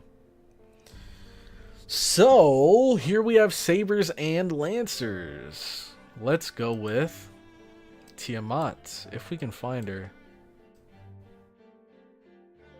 Oh wait, no. It's the pretenders that are strong here. Oh, and I remember you guys saying there aren't a whole lot of pretenders. I guess we could bring her. Why not? And then... Arash. And then we haven't used her in a while, so we'll bring Hephaestion. And then we'll leave her here. Alright. Boom. Dear God, he's learning. Why do you sound so concerned? Dear God, he's learning. Just a little further, we'll be in the mountains soon. Once we're in the mountains, we can make our way to the village while staying out of sight. The eastern village is hidden, sheltered by the mountains. You can't reach it easily without a guide. It would be all the more difficult for knights from the plains, especially when there are wild beasts and thieves up there. Sounds like we'll make it. Just a little further. Ah, right, I knew it. Of course there's no way it would be that easy. Leonardo? No, wait. Magical energy signatures are closing in quick from the rear. I detected 4. They're enforcement knights, the quickest we've seen so far.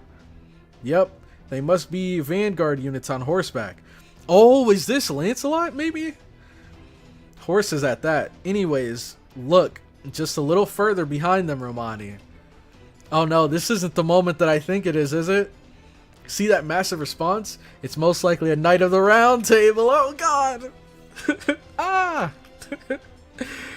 Damn it, and you're so close. Anyways, you have to intercept them, CloudyCrow. The enforcement knights will reach the rear of the refugee group in a few minutes. Hurry over there. Let's go, Mash. Yes, we'll attack swiftly and shake them off our tail, Master. Oh no, is this the moment I think it is?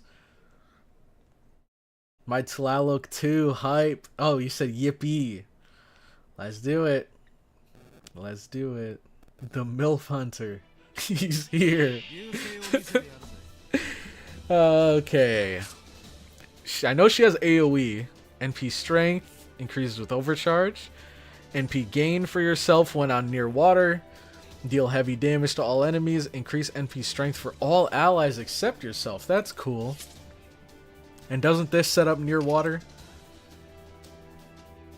No, it's something else maybe? Increase attack, critical strength, sure hit for all allies. Remove 1 guts. Okay. There you go. This sets up near water. Alright, well first let's do the... Let's see. I kind of want to hold for 1 turn. Yeah, we don't have any good cards here anyways. So I guess we'll just stun one of these guys. Oh, and it's resisted. Oh, that was a really bad idea to bring him. Okay. Get it out of the way. Homewrecker approaches. Enforcement wyverns. Just armored wyverns. That would be a nightmare. Okay. Now we have Hephaestion. Hephaestion. Wow, not a single card for her. Okay. Well, we can use this at least. For the taunt. And then this. And this.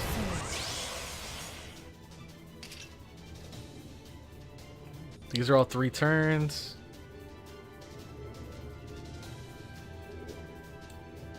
Okay.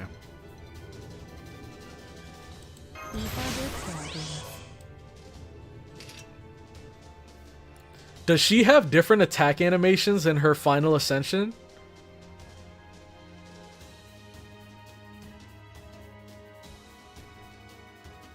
Let's do it. Might as well, might as well.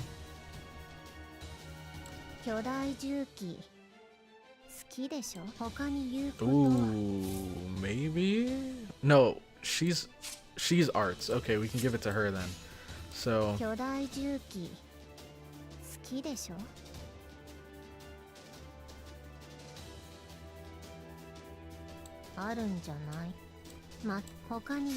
okay.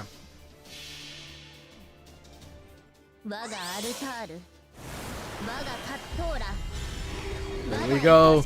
Salama Kazki. The blood of all the sacrifices.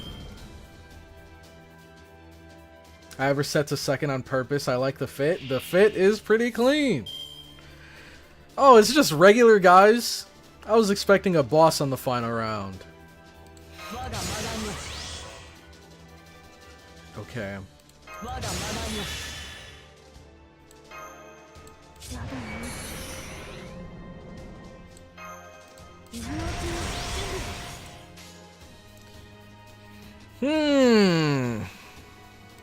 I think this for sure kills. Let's use it on the big guy. Oh. No, I'm pretty sure it kills. But I doubt this kills. Maybe. No, I doubt it. 悪くないな。任せておけ。 Just go for it anyways, though. 我が名は偽り。我が身は神。この虚偽を誇りとして。 I have random ascensions for this character.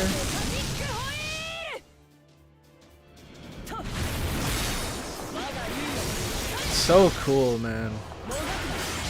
I can't wait to find out her lore. A like undead dragon chariot.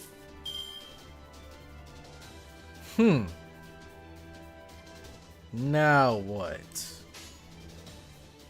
I guess we could just attack. 了解。任せておけ。了解了解。あるんじゃ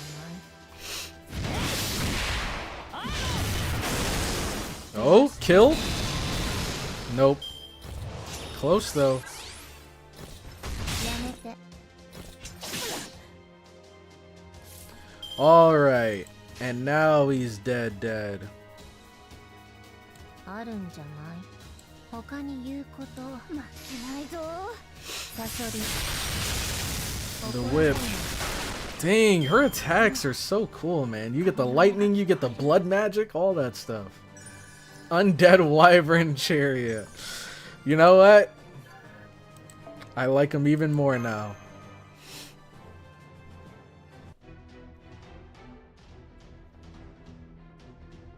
Enforcement Knights intercepted. Refugees are abandoning their belongings and running for the mountains. No good. A second wave is coming. This speed. Could it be you, Lancelot?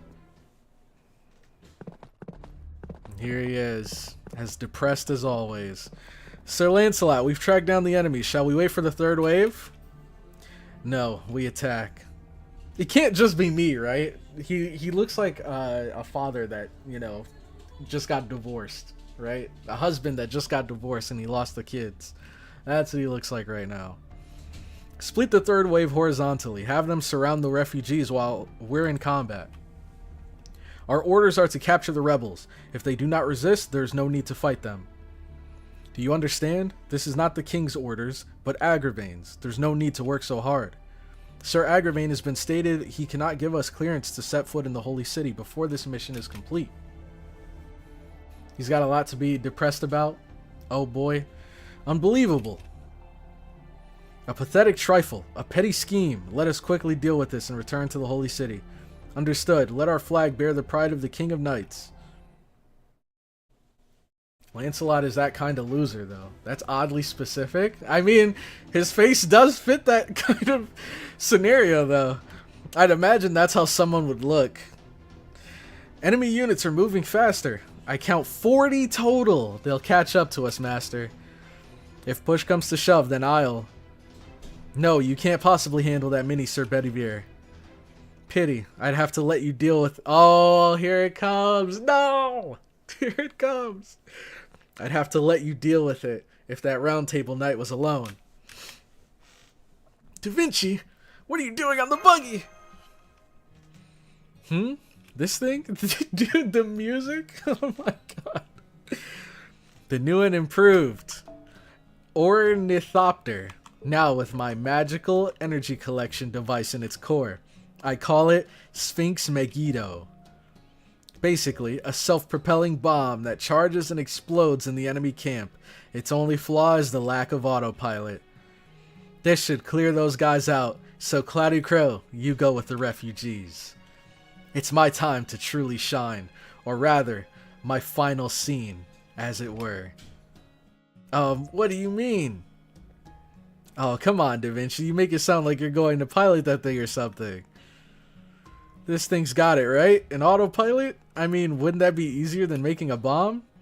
Well, I call it a bomb, but it basically uses my staff as my magical circuits to self-destruct. And my magical circuits to self-destruct. This tactic requires me to be the one driving.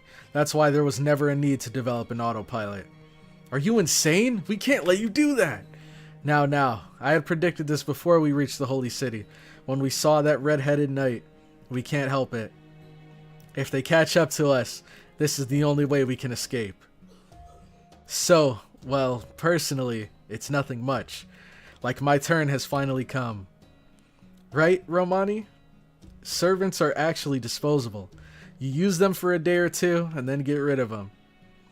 Oh man, I have to see a meme. I have to see a meme of the kid from Toy Story where he's like dropping the toy into the toy box and he says, "I don't want to play with you anymore." And he's just like dropping Da Vinci and he has a brand new shiny cuckoo in his other hand or something. I just happen to be around a little longer. Maybe too long if you ask me. I'm leaving the rest up to you. For a chicken, you actually made it this far, right? Da Vinci, don't do it! Doctor, please stop her! Well, that's Da Vinci for you.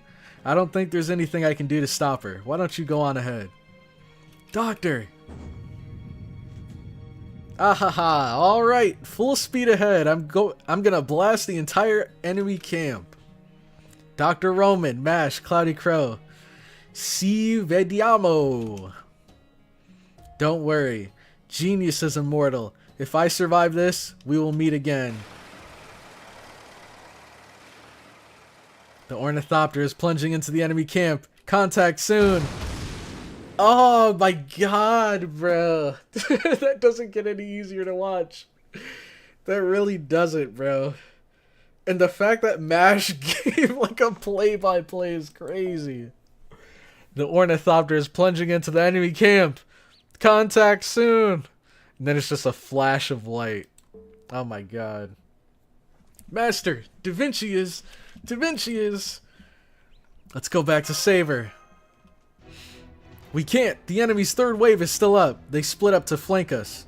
Don't let her sacrifice be in vain. We'll escape into the mountains before the third wave arrives. Get a grip, CloudyCrow. That servant entrusted everything to you. Make your way to the mountains.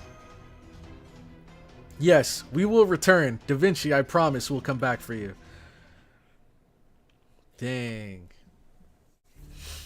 That's too sad to be a meme, honestly. I mean, you guys have some pretty dark memes. Not gonna lie.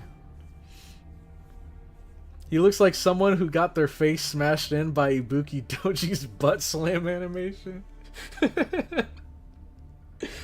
He kinda does.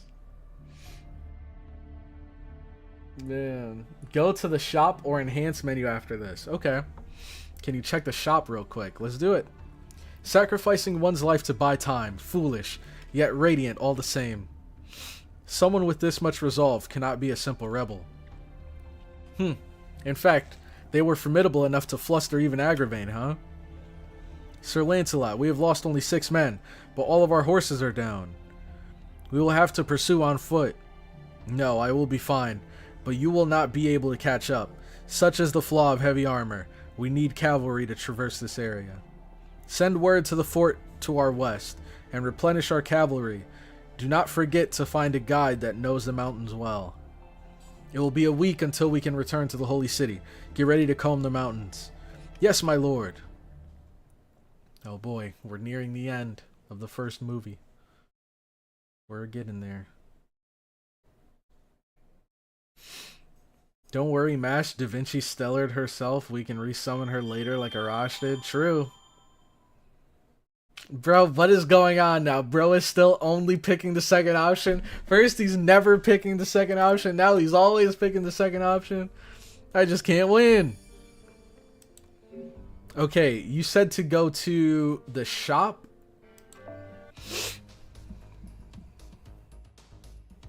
Oh, that's messed up. Oh my god, that's actually messed up. Holy. The level of detail they put into this, bro, that's crazy.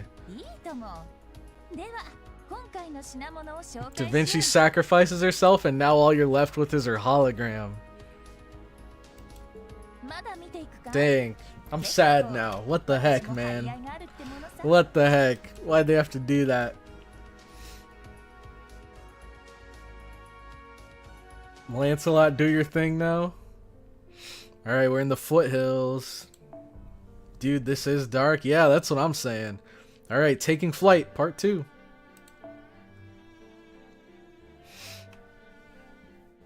Okay.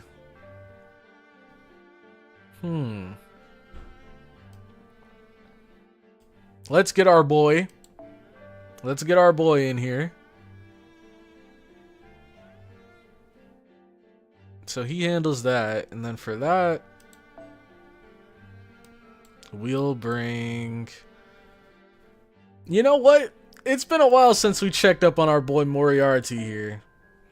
It's been quite a while. I feel like we used to use him all the time, and now he's just kind of been sitting on the shelf. Let's bring him along. And I'm okay with this lineup.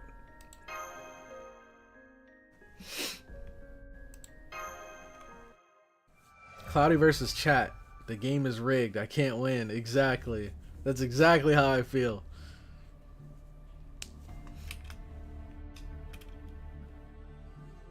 Dang. Even Foe's sad. You're supposed to be the comedic relief. I'm sorry, I had no idea that she would sacrifice herself for us. Da Vinci isn't dead yet. Right, Da Vinci is an undisputed genius. I'm sure she's alive. They say the ornithopter was originally an airplane after all. Surely she flew up into the air right before the explosion. Now enough sad talk. We've entered the mountains, but how much longer to the village? Right, we can reach it in another day, but there's a problem. What could that be? Don't tell me there's some barrier around the village. No, nothing like that. I'm talking about food and water. We're talking about 50 people here. We never had much, but that Da Vinci lady held things together. That's right, tending the wounded, gathering food, and using alchemy to create water. Da Vinci did it all. And that's why she's the GOAT! That's why she's the GOAT. No, let's mix it up a bit.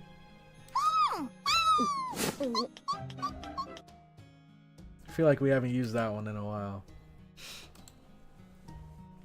She can't be replaced. Only herself can replace her. True. There'll never be another Da Vinci.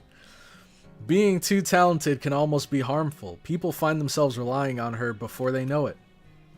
I'm sorry, but providing food is no longer an option. The refugees must travel to the village without food or water over the next day. With everyone at their limits, this day will be quite the hurdle, although perhaps I can do something about food. Pedivere, don't tell me you're... As you see, I may seem imprudent, however I am quite well traveled. I have a knack for telling which animals are safe for humans to eat. It is amazing. I'd be surprised if there were any animals living out here. What the heck? There's no greenery in sight, bro. I don't know, what the heck are they just eating rocks? Oh no.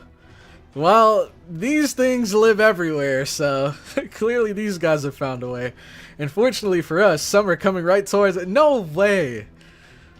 Will they eat us or will we feast on them? On guard. Wyvern burgers? What?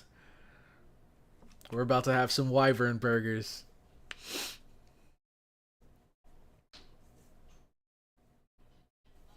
Got a dip to do dishes. Have a good one. All right. Take care, Matt.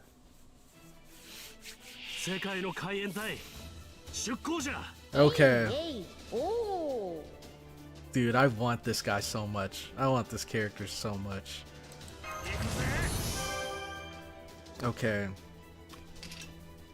Art's effectiveness, critical strength, NP charge by 1 level when using NP for all allies. Yo. NP gauge, buff removal resist, Buster Arts C stars each turn. NP strength, heavy damage to all enemies. Okay. So I think we should be able to just in case, we'll do this. Okay. So this should wipe out the other two.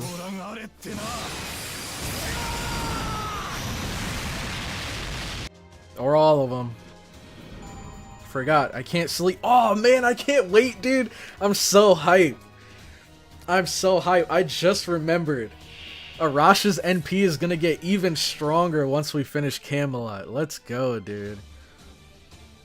Alright, so now we have the goat here. Now we have the goat here. For 3 turns. Wow. I might be able to just go all in. Just say screw it. これかな興味深いこれか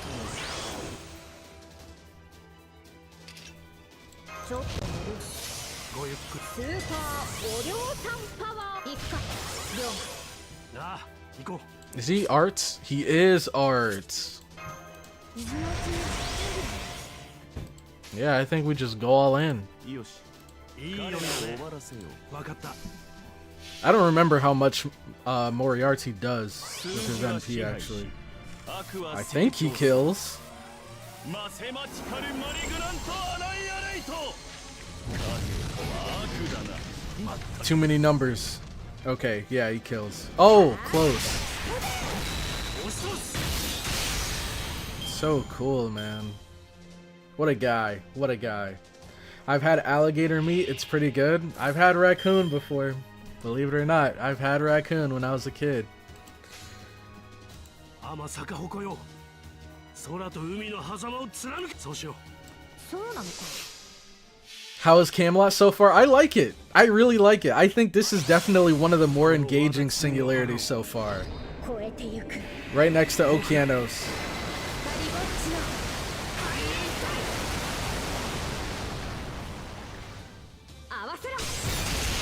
Okay, that didn't do a whole lot.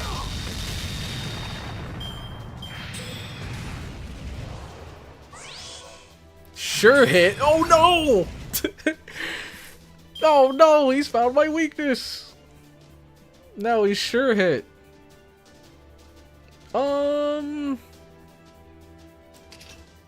Let's see how this would work. Oh, she's at 0. I forgot. She has the wrong NP on, doesn't she? Or CE? Yeah, she definitely does. We'll stick with these guys then. See how much a full combo does. いいともいいとも理解できるねほほ質問が Okay, we got it. Easy, easy. 10k? Easy. No! You're kidding me. You are kidding me, bro. This is 100% a roll, right? This is 100% a roll. So there is a reality where I did that exact same move right there and I killed him. What the heck? What is going on today, man? What the heck is going on today?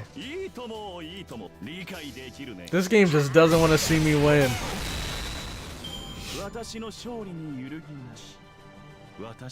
Based Okeanos Enjoyer? That was definitely my favorite one so far. Definitely. Iguana meat is good too. Man, her back must have been hurting and not... Okay. Alright, Mosta. Come on, the lady just died, man. Have some respect. Have some respect. I think Moriarty will get a buff next year. He will become a great looper. I hope so. Can never be mad with more Moriarty. It's still so funny realizing, or I guess remembering, that Moriarty was actually a complete mistake. We got him on the GSSR, and we were hoping to get any character outside of him. We ended up getting him, and now I love him. So it's like a happy accident. Okay. Quotation from King Arthur, number 8.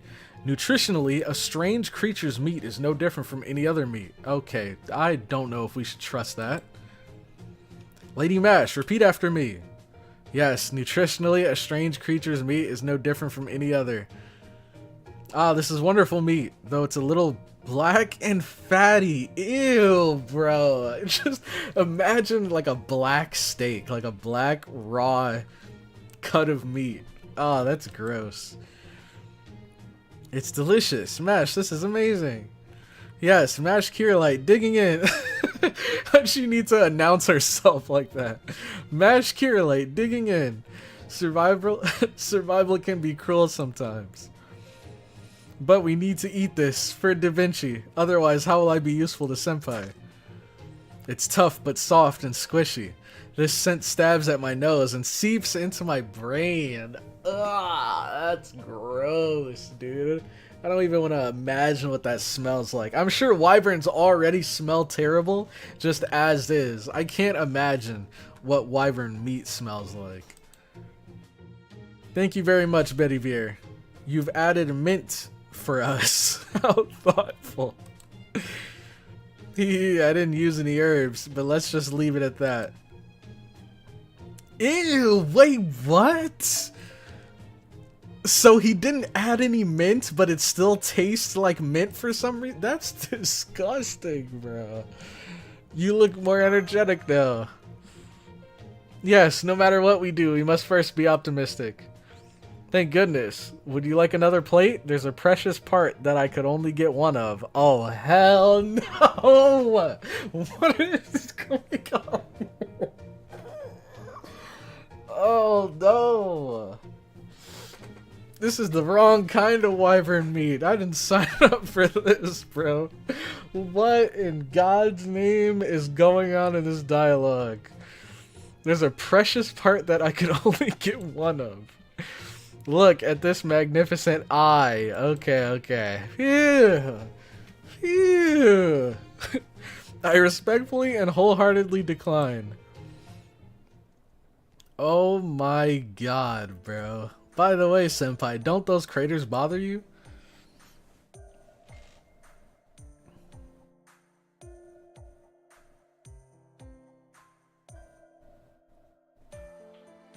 I realized after climbing the mountain, but the wasteland is scattered with unnatural indentations.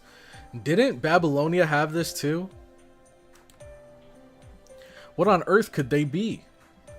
You guys don't know about the Lion King's judgment? Why does he sound so happy saying that? What is it, Roost? What's the Lion King's judgment? Sometimes the holy city flashes, and when it does, that's what it leaves behind. Death and destruction. He says it with a smile on his face. The knights call it the Lion King's judgment, so we call it that too.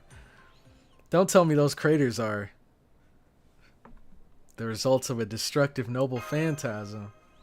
Cloudy starving, getting some ideas. Oh no. Got you in the first half. Nasu describing food is a staple of his writing style. Honestly, I have seen moments where, you know, he's described it very well, and it did seem very appetizing, but this is not one of those moments. Yes, but there aren't any in this era's original timeline. It's probably King Arthur's noble phantasm, a tremendous power that the king unleashes indiscriminately. Much like Solomon's brand of light in the sky. That explains why the mana density in the atmosphere is so high. Unbelievable, the Lion King's going to destroy this place. You guys didn't know about the Lion King's judgment, so that's why you were able to act so defiantly. No, sorry, even if you knew, you guys would have saved us, we know that. But do remember this, there is nowhere left for us to go now. We don't know when the judgment will befall the wastelands, escape into the desert, and the Sun King's beast devour us. The mountains are relatively safe, but there is no more food up here. We had to go to the Holy City to survive, though that plan became moot as well. So I see, I've heard the stories, but I never thought it was this bad. The Round Table has already fallen, and Arthur is now a demon king, worse than Vortigern. Never heard that name. I see, for the people of this land, the Holy City's Lion King is an existence that cannot be forgiven and must be eradicated. Okay. Gawain's mashed potatoes clears anything Shiro cooks. Oh, here we go. First the clip, now that. Hey man, he said it, not me. The only moment they had good food was probably when Percival was around. Annihilation, smile. Death and destruction, smile. That's amazing. They really need to give that kid more, like, diverse models instead of just that one where he's smiling all the time.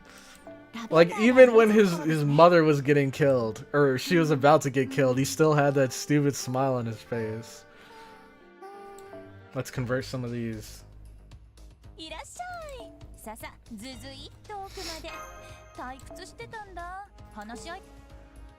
Alright. Now it's time. The Men of the Mountain. I've never heard of this man in my life.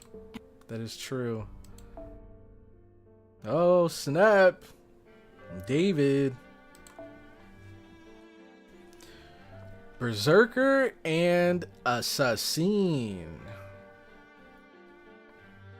So we want to go with Caster, right?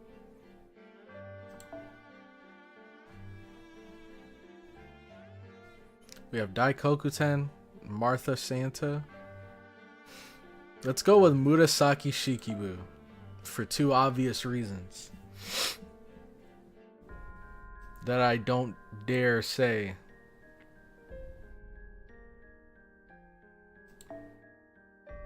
Okay, I was right. Had to make sure. And then we'll bring Da Vinci. Okay. How's Herc looking? Okay, it feels like it didn't move at all. Okay.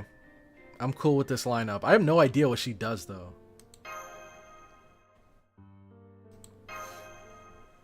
I'll be putting that clip away for later use, just in case. This Vortigern guy must be some kind of side character. Sounds like it. I think Cloudy should listen to Garden of Avalon before Lost Belt 6. Is that a Garden of Avalon? Is that like a section in the light novel or something? Camelot or Babylonia is definitely going to take Okeanos' spot as your favorite singularity, I feel. It might. Okeanos was great, though. There were a lot of good moments in there. The Asterios and Uriel moments, the Drake moments, the Blackbeard moments. There were a lot of good times there.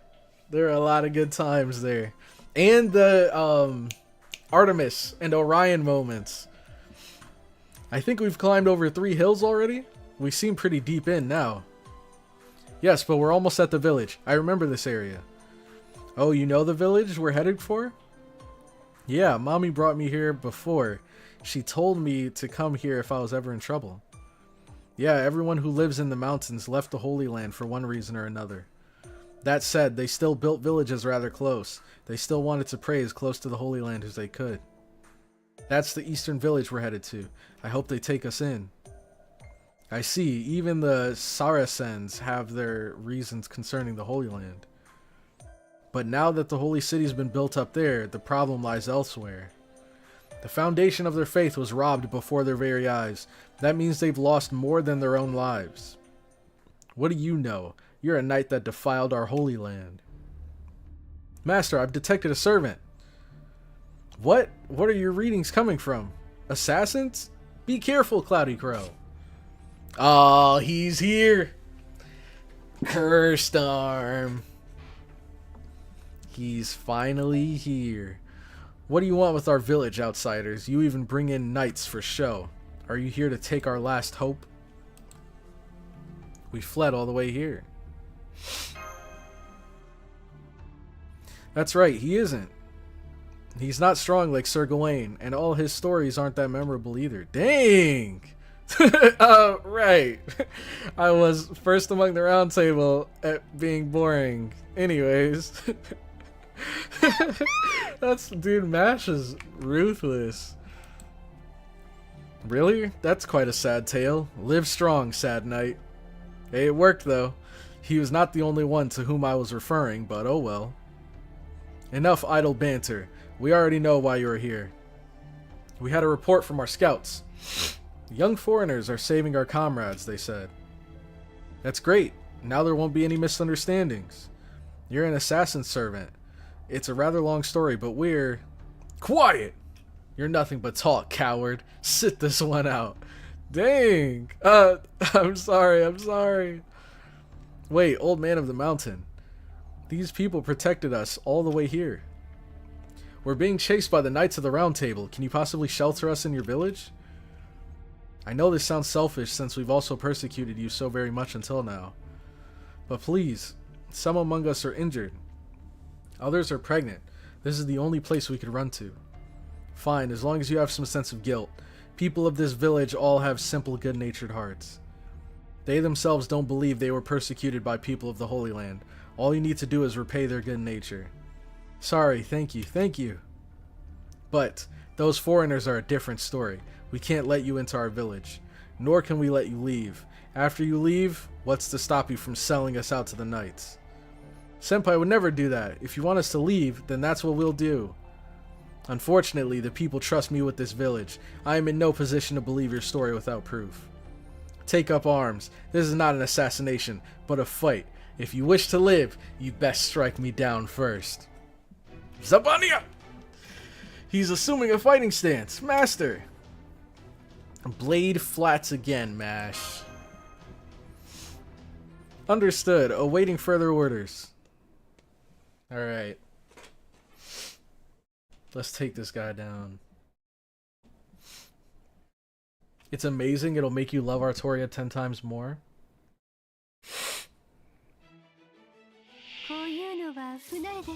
Whoa, cool. I like the floating stuff. Soulless man.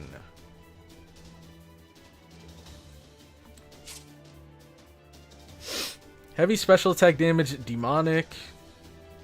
Special attack increase with overcharge. Nullify buff. Inflict nullify buff for 1 turn to all enemies. So this makes it so that they can't use buffs. But, or how do I explain it? This makes it so that buffs are ineffective. No, that still doesn't explain it right. This nullify buff, that makes it so that they can't buff themselves for 1 turn, but they keep the buffs that they currently have, right? Or does it remove those as well? They can, but they get nothing. The buffs fail. Okay, but they keep the ones they have though, right?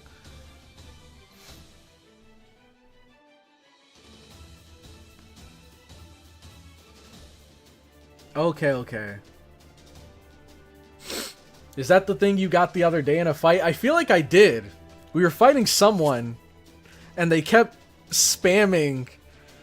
a skill that made it so that we can't use abilities. Was it the Sphinx? No. I don't remember. It was some, like, mini-boss. I think a little bit before Gawain. Okay.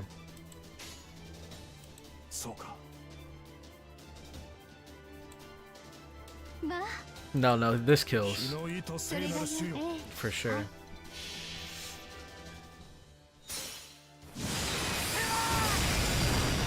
Funny when you're using it, but it's a pain when they do it against you. Yeah, I bet. Bro has no idea how strong buff block is at this point in the game. I'd imagine it's pretty insane. I'd imagine, because, you know, as I get further into the game, well, even right now, in events and stuff, when I fight bosses, they like buff and debuff constantly. Like almost every turn. Okay, we got Da Vinci here.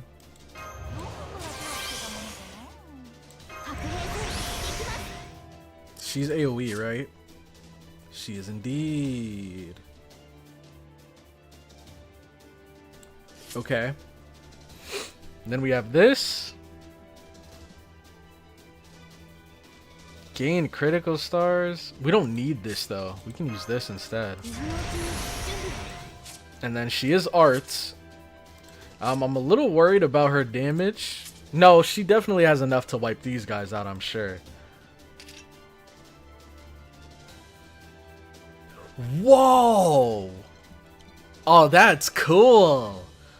Apply special attack demonic to all allies. That's pretty sick. NP seal, increase gauge, NP strength for yourself. Might as well.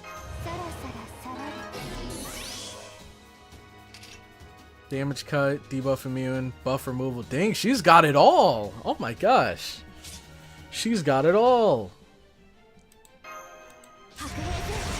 Now this just applies to her, right? NP charge by 2 levels. Increase defense, increase NP strength for 1 ally. Ooh. Okay.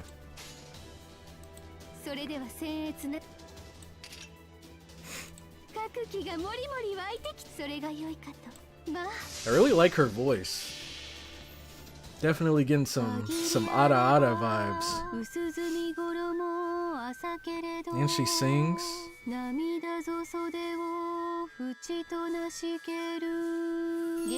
And dead.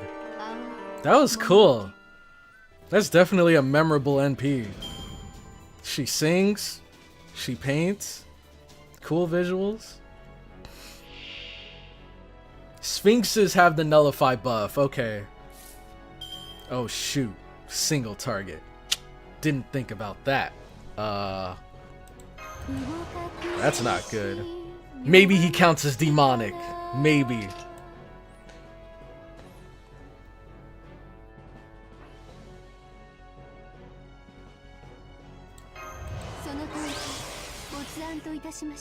Does this increase strength?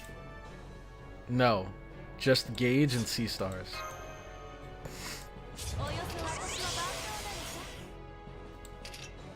Alright, stun him.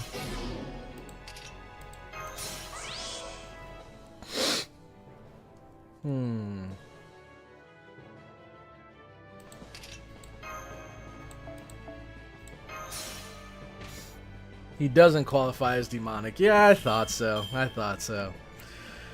I thought that'd be the case. We could go full combo here. But, probably wouldn't do too much.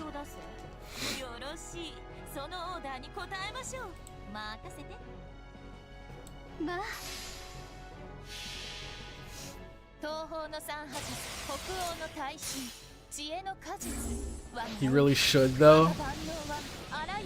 He does look demonic. That did more than I thought. For an AoE.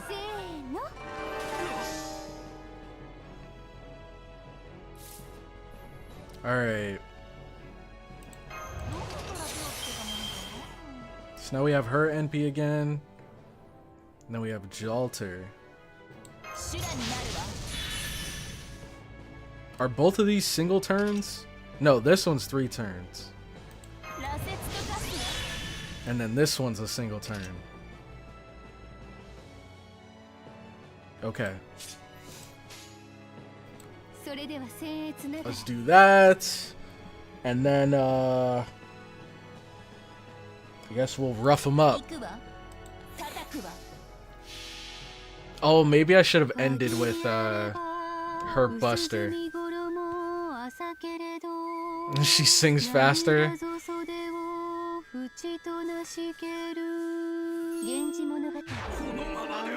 There's something mesmerizing about her voice.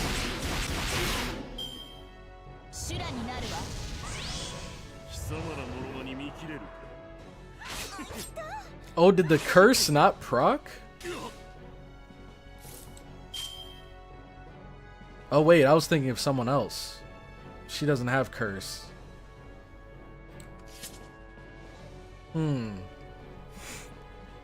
So this is awkward. He's still alive. Defense down. 2 burn stacks. This is awkward.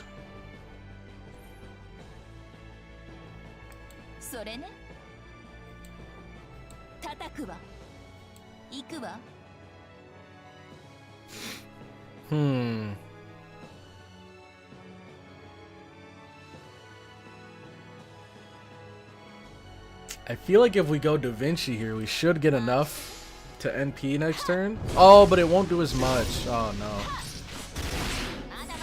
That was probably a waste. Dang, I should have went full combo with Jalter, probably.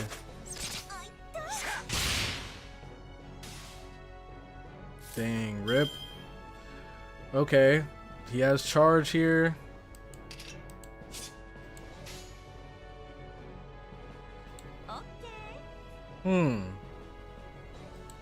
I think we can finish this. Maybe, hopefully, potentially.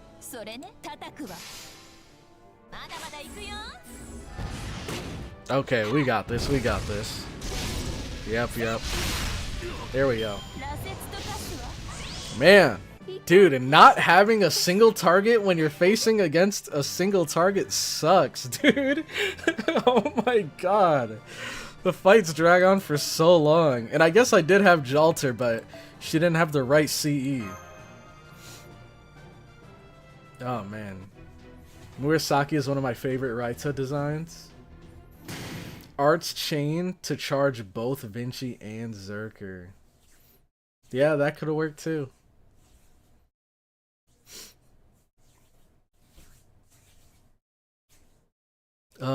It is I who falls first. I cannot believe this. Assassin has been neutralized. We landed some really good blows, so he won't move anytime soon. Gah, it feels as though I've been struck in the stomach with a log. To think that I, Hassan of the Cursed Arm, could be cornered thusly. I applaud you. You must be a high-ranking knight of the round. No, as I've said, I'm not a part of the round table, and I'm not high-ranking either. However... Yeah, tell him, foe. This guy clearly isn't listening. But, even if every bone in my body shatters, I shall not stay down. What is the meaning of this Knight of the Round? How many times do we gotta tell you, old man? Come on. Oh, snap! I even realized, dude. He popped up on the screen, and it didn't immediately click because I'm so used to having him on my team. But now we're finally seeing him in the story, dude. My boy. Come on, a normal being cannot stand with every bone broken. Even your gods do not wish for such devotion. The match is over. I understand your frustration, but why don't you admit it, Lord Cursed Arm? You're Lord Arash, yes, but still, you know. It's not true that they saved... Is it not true that they saved the refugees? I mean, yesterday you were happy about it as if it had happened to you. Amazing, wonderful, I cannot find the words to express my gratitude. Can anything else be this joyful? Those were your words, yes? Yeah, put them on blast. That was before I knew who these people were. I cannot express gratitude to a member of the round table. How many times do we have to tell them? Oh, let it go. These guys don't seem to be in cahoots with them. So, why don't you stay true to your word? You know, I must give an embrace of thanks and all that. Embrace as in a hug? Why? Yes, my pleasure, Mr. Assassin. Huh? Wait, I'm not mentally ready. Bring it in, come on, group hug, group hug. How could I, Hassan of the Cursed Arm, have such a slip of the tongue? Truly the biggest one, truly the biggest one this half year. Ha ha ha, once every 6 months? Pretty frequent. Maybe that assassin makes too many careless mistakes. Shut up! You don't even know if you'll be alive 6 months from now. No, I of all people lost my temper. You there, the master, what is your name? I'm CloudyCrow. That appears to be your true name. Well, no such name exists in the Knights of the Round Table. Very well, I believe you when you say you're not a member. But entering the village is another matter. CloudyCrow saved us, Mr. Skullface. So please stop fighting. I don't like seeing you that way. Well now, if it isn't Roost, where is your mother? Salia is not with you? No, we got separated. They said mommy wasn't over there. That means... yep. Oh no, is this where he finds out? Gulp. I see. Thank you for your trouble. Salia was originally from this village. Her father opposed, but she married into a family in the Holy Land. What irony. It was a past I discarded, a tale that had no connection with me as a heroic spirit. To think I've been summoned into the era I originally lived in. This is rough, too rough for the inexperienced. Very well, we will repay this debt. I grant you passage into our village. Lord Arash, please show them around. I must prepare a place for our new friends to stay. With 50 people, perhaps the entire village should help me. Pretty nice guy. I see, no wonder he knew so much about this area. That guy was summoned back to his own land. Anyways, no point thinking about it. Sorry for the wait. I'm Arash. As you can see, I'm an archer servant. Well, honestly, you can't trust it these days. You can't trust it these days, man. I don't know. I've seen some archers with wands. I've seen some sabers with guns. It's kind of crazy. Aren't you exhausted from the trip? I'll show you our village. We lead a frugal life, though, so we can't give a welcome toast.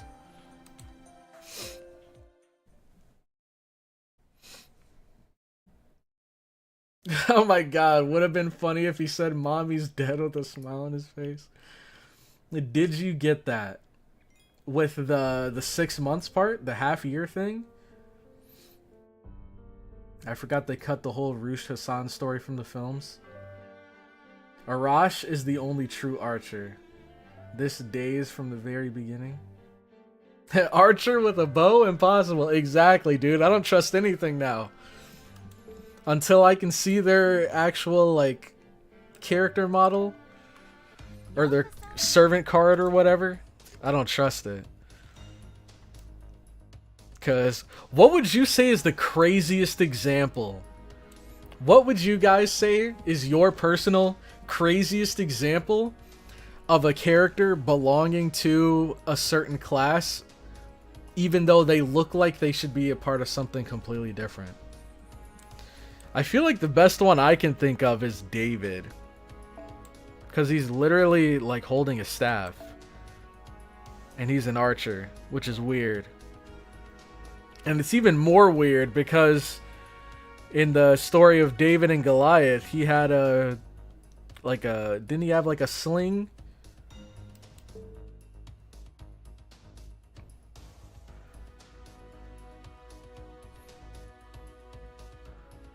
Hassan is Roosh's father.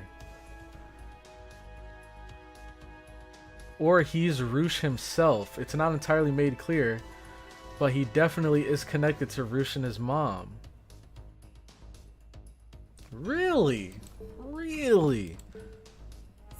That's interesting. Arash is the archer. David was a shepherd, so he has a shepherd staff. That makes sense. For him having a staff, not for him being an archer. Gilgamesh? I feel like... Well, which Gilgamesh, though? Because I feel like Gilgamesh... I know I've seen the caster one and the archer one. And then... Yeah, Kid Gil is an archer, too. Fujino archer? Ooh, but what else would you put Fujino, though?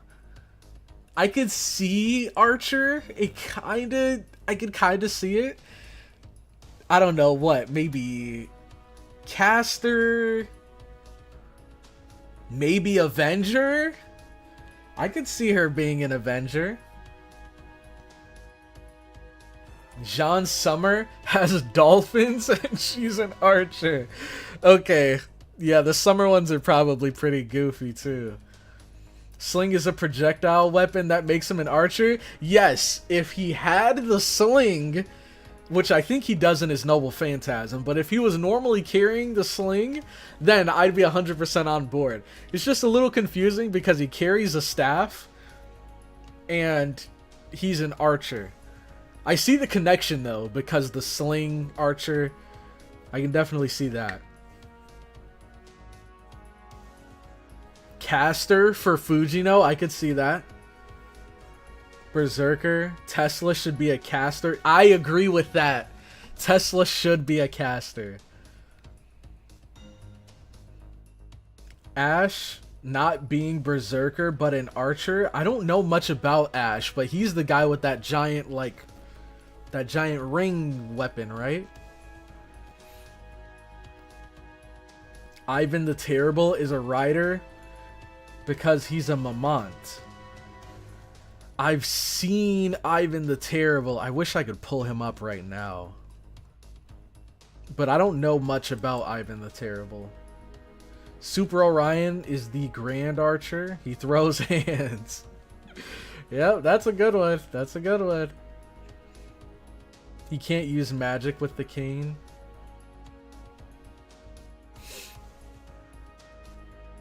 I like that Fujino one, dude. I'm not gonna lie, Fujino has such a cool story, dude. She probably had one of my favorite, like, chapters of Garden of Sinners. Fujino for sure. I'm glad they brought her into this game. If only I could have her. Fujino list. And Shiki list. David's most important legend is that he used a sling to kill a giant. Of course he is an archer. Yes. I see what you guys are saying. All I'm saying is it would have made a lot more sense if he carried the sling. Because when you look at him at face value, he doesn't look like an archer. But if you know his lore and stuff, then it's obvious he should be an archer.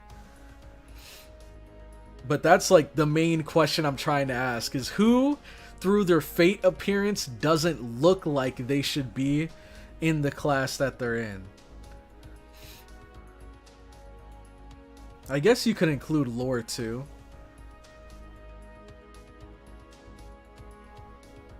You know? Man, Medea's, she's a complicated character though. Caster definitely makes sense. Caster definitely makes sense. I could also see Assassin though. I could also see Assassin. But Caster probably makes the most sense. Any others? Not sure. Emiya has a sword and is an archer. True. He's probably like the most popular example. Brito Mart uses a sword and is a lancer. You can find him in your Spirit Origin list in my room. Really? Can I really?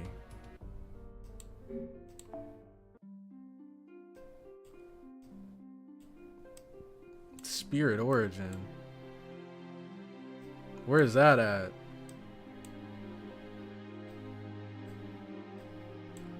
I don't know where that is. You say that like I was joking? No, I believe you. I know Super Orion throws hands. For sure. And I've heard you guys mention that like he's like a candidate for being a Grand Archer or something. American girl Abigail Williams, first foreigner in a Japanese game.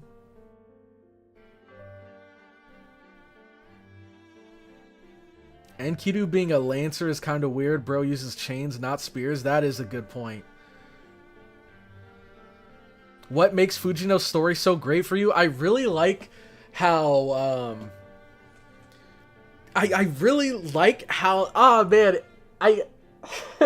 It's hard to explain without kind of going into the entire like plot for that chapter, but it's interesting how the story first starts off with her kind of being... Now, correct me if I get any of these details wrong, because it's been years since I watched it. But for what I remember, Fujino, the chapter starts off with Fujino kind of being portrayed as this girl that's kind of like numb or emotionless. She doesn't really express a whole lot of emotion. And then you see this group of guys get a hold of her and try to take advantage of her. And I guess while they're doing that, she's still like numb and emotionless, and they're trying to get a rise out of her. They're trying to get her to give some kind of reaction, so they end up pulling out a knife and stabbing her. And once they do that, for the first time, she feels emotion, and she kind of like freaks out, and this is where her power manifests. And I think the way her power works is she can like look at something and she can twist it. So like she could look at this cup and like just twist it, or she could look at a steel beam and just like twist it and contort it. And so she just completely eviscerated those guys. But then you find out later on into the story that even though she thought that she got stabbed this whole time, she was never stabbed to begin with. It was actually like some kind of disease that she had, where she had like some kind of stomach disease. I think her intestines were like twisting because of the disease, or because of how she was growing and developing. Her intestines were twisting, so it was that pain that she felt, and not her actually getting stabbed. There's so many layers to it, but it's really interesting because you even see a flashback of when she's a kid and she's playing with this like dollhouse, and her mom comes over, or one of her parents come over and look at her, and they're immediately shocked because they see this little girl and she's playing in this dollhouse with razor blades, and her hands are sliced up and they're bleeding and stuff, but she doesn't feel anything. She's just playing as if it's, you know, like any normal kid playing with dolls and stuff. So she like physically can't feel pain. And so it was surprising that she felt that knife stab. And then, you know, later on you find out that she never got stabbed. So she never felt the pain of getting stabbed. She never felt physical pain to begin with. The pain that she felt back then was, you know, her appendicitis. That's what it is. Appendicitis. That's the pain that she was feeling. I'm failing to see the connection you're drawing here. Connection for what? I'm just talking about why I like her. Why I think she's such a fascinating character. And then at the, oh man, it gets even more. Now the ending I kind of forget. Once Shiki gets involved, and once they end up fighting her, and they're like fighting inside of like a parking lot or something, and the entire parking lot ends up getting twisted and contorted. It's a crazy, crazy chapter, dude. Her power is so cool. Her backstory is so interesting. I've never seen anything like it before. And the ending was pretty, like, the ending was pretty heartwarming. But yeah, I'm not trying to draw a connection or anything. I'm just basically explaining why I like her. I think she's a really fascinating character. Her power is really interesting. The origin of her powers and her backstory. Oh, no. Oh, I guess the justification behind why she's an archer, there's really no difference between why she should be an archer or why she should be a caster. I think there's good enough evidence for both. But I guess the reason she's an archer is maybe just because her ability is ranged. Like, she can... anything within her peripheral vision that she sees, she can just twist and contort. So, like, if she's looking at your arm or your stomach, she can twist and contort it as much as she wants, to the point where, like, she literally turns you into a pretzel. Or just, like, you know, tears a chasm in you or something. The bridge gets twisted. Yeah, the bridge, that's what it is. The bridge, not a parking lot. Say Archer, she's a freaking zoomer, author, and blogger. So why Archer? That's a good one. Her ability is much more magic than projectile. I agree. It's definitely because her power also comes from, well, I'm not sure. Does she have mystic eyes? I don't remember the whole mystic eyes concept. I remember when it comes to Shiki and how hers work, but I don't remember if the other characters in the story have mystic eyes as well. Because Cupid arrows, something like that. For Say. And she has issues with feeling pain because her family used medication to suppress her powers. What develops into her ability to twist. Okay. Most of the magic with eyes are mystic eyes. Mystic eyes of pretzel, yes. Ah, yes, that's what it was. The mystic eyes of pretzel. Yeah, mystic eyes of distortion. That's what it's called. Man, what a friggin' cool series, man. Shiki's even more interesting than Fujino is, but yeah, that's why I love her, and that's why I tried to roll for her. But of course, I'm Fujino-less, so... Waiver as a caster. Eric Bloodaxe should be a pretender? Oh my god. That's mad disrespectful. Oh man. Okay. Well, I think that, ladies and gentlemen, is a good enough point to wrap up today's live stream. I had fun. And now we finally met our boy, the golden boy Arash here. Now, I'm trying to think of what, like, big key moments are left according to the first movie of Camelot. Again, I don't remember what's cut out, but I think we still have to get through them explaining the Old Man of the Mountain, the original first Hassan. We still have to get through the Judgment and Arash doing his thing. I hope they pull that off well in the story, but I don't know. I don't know if they will. We'll see. But yeah, I feel like we're just about nearing the end point of the first movie, right? For Camelot. You go in Material Servant, My Room, and then you see Spirit Origin List. Okay. Let's try that. Material Servant, Spirit Origin List. Oh, you can see all of them here. I thought it was only characters that you had. Oh, I guess you can only see their icons. Alright, where the heck is Ivan the Terrible? Or no, let's filter by... He's a rider? And then... Oh, shoot.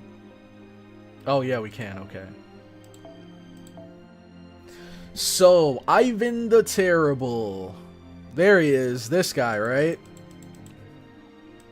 He's a rider because he's a Mamont, you guys said? I'd have to look into what that is. Is that like a nomadic tribe or something? There are a ton of stuff that is cut from here to Stella from the movie. That's good to know. Looks like we have some new content to look forward to. You should roll, Cloudy. Medusa wants you. No. I've had enough disappointment. We will be saving until Berserkertoria. That is our next destination. Mammoth. Oh yeah. Okay, that makes sense. Well, I don't understand the connection between him and Mammoth, but I know in his NP, doesn't he turn into a mammoth? Or is he always a mammoth? I don't know, man. I don't know. There are less cut stuff from the second movie, but there is an entire chapter that was skipped that is noticeable. Okay.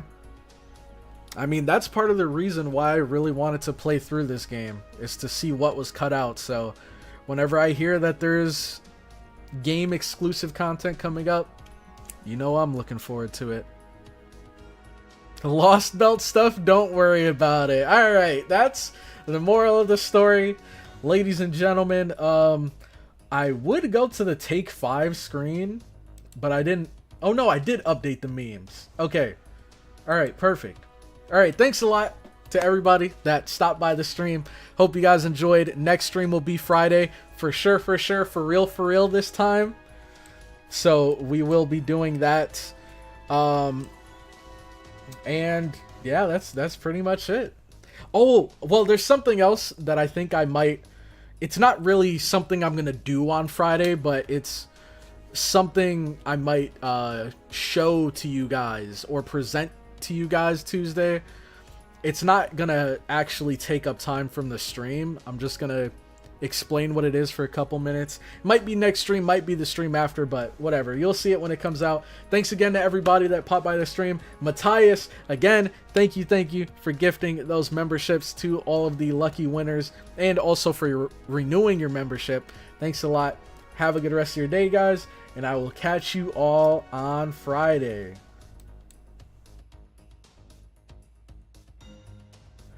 Hold on. Let me get the music going. Hold on. Don't leave yet. Don't click off. We still have the music. I'm getting it ready right now. Okay, mute this. All right, send off with one of these. All right.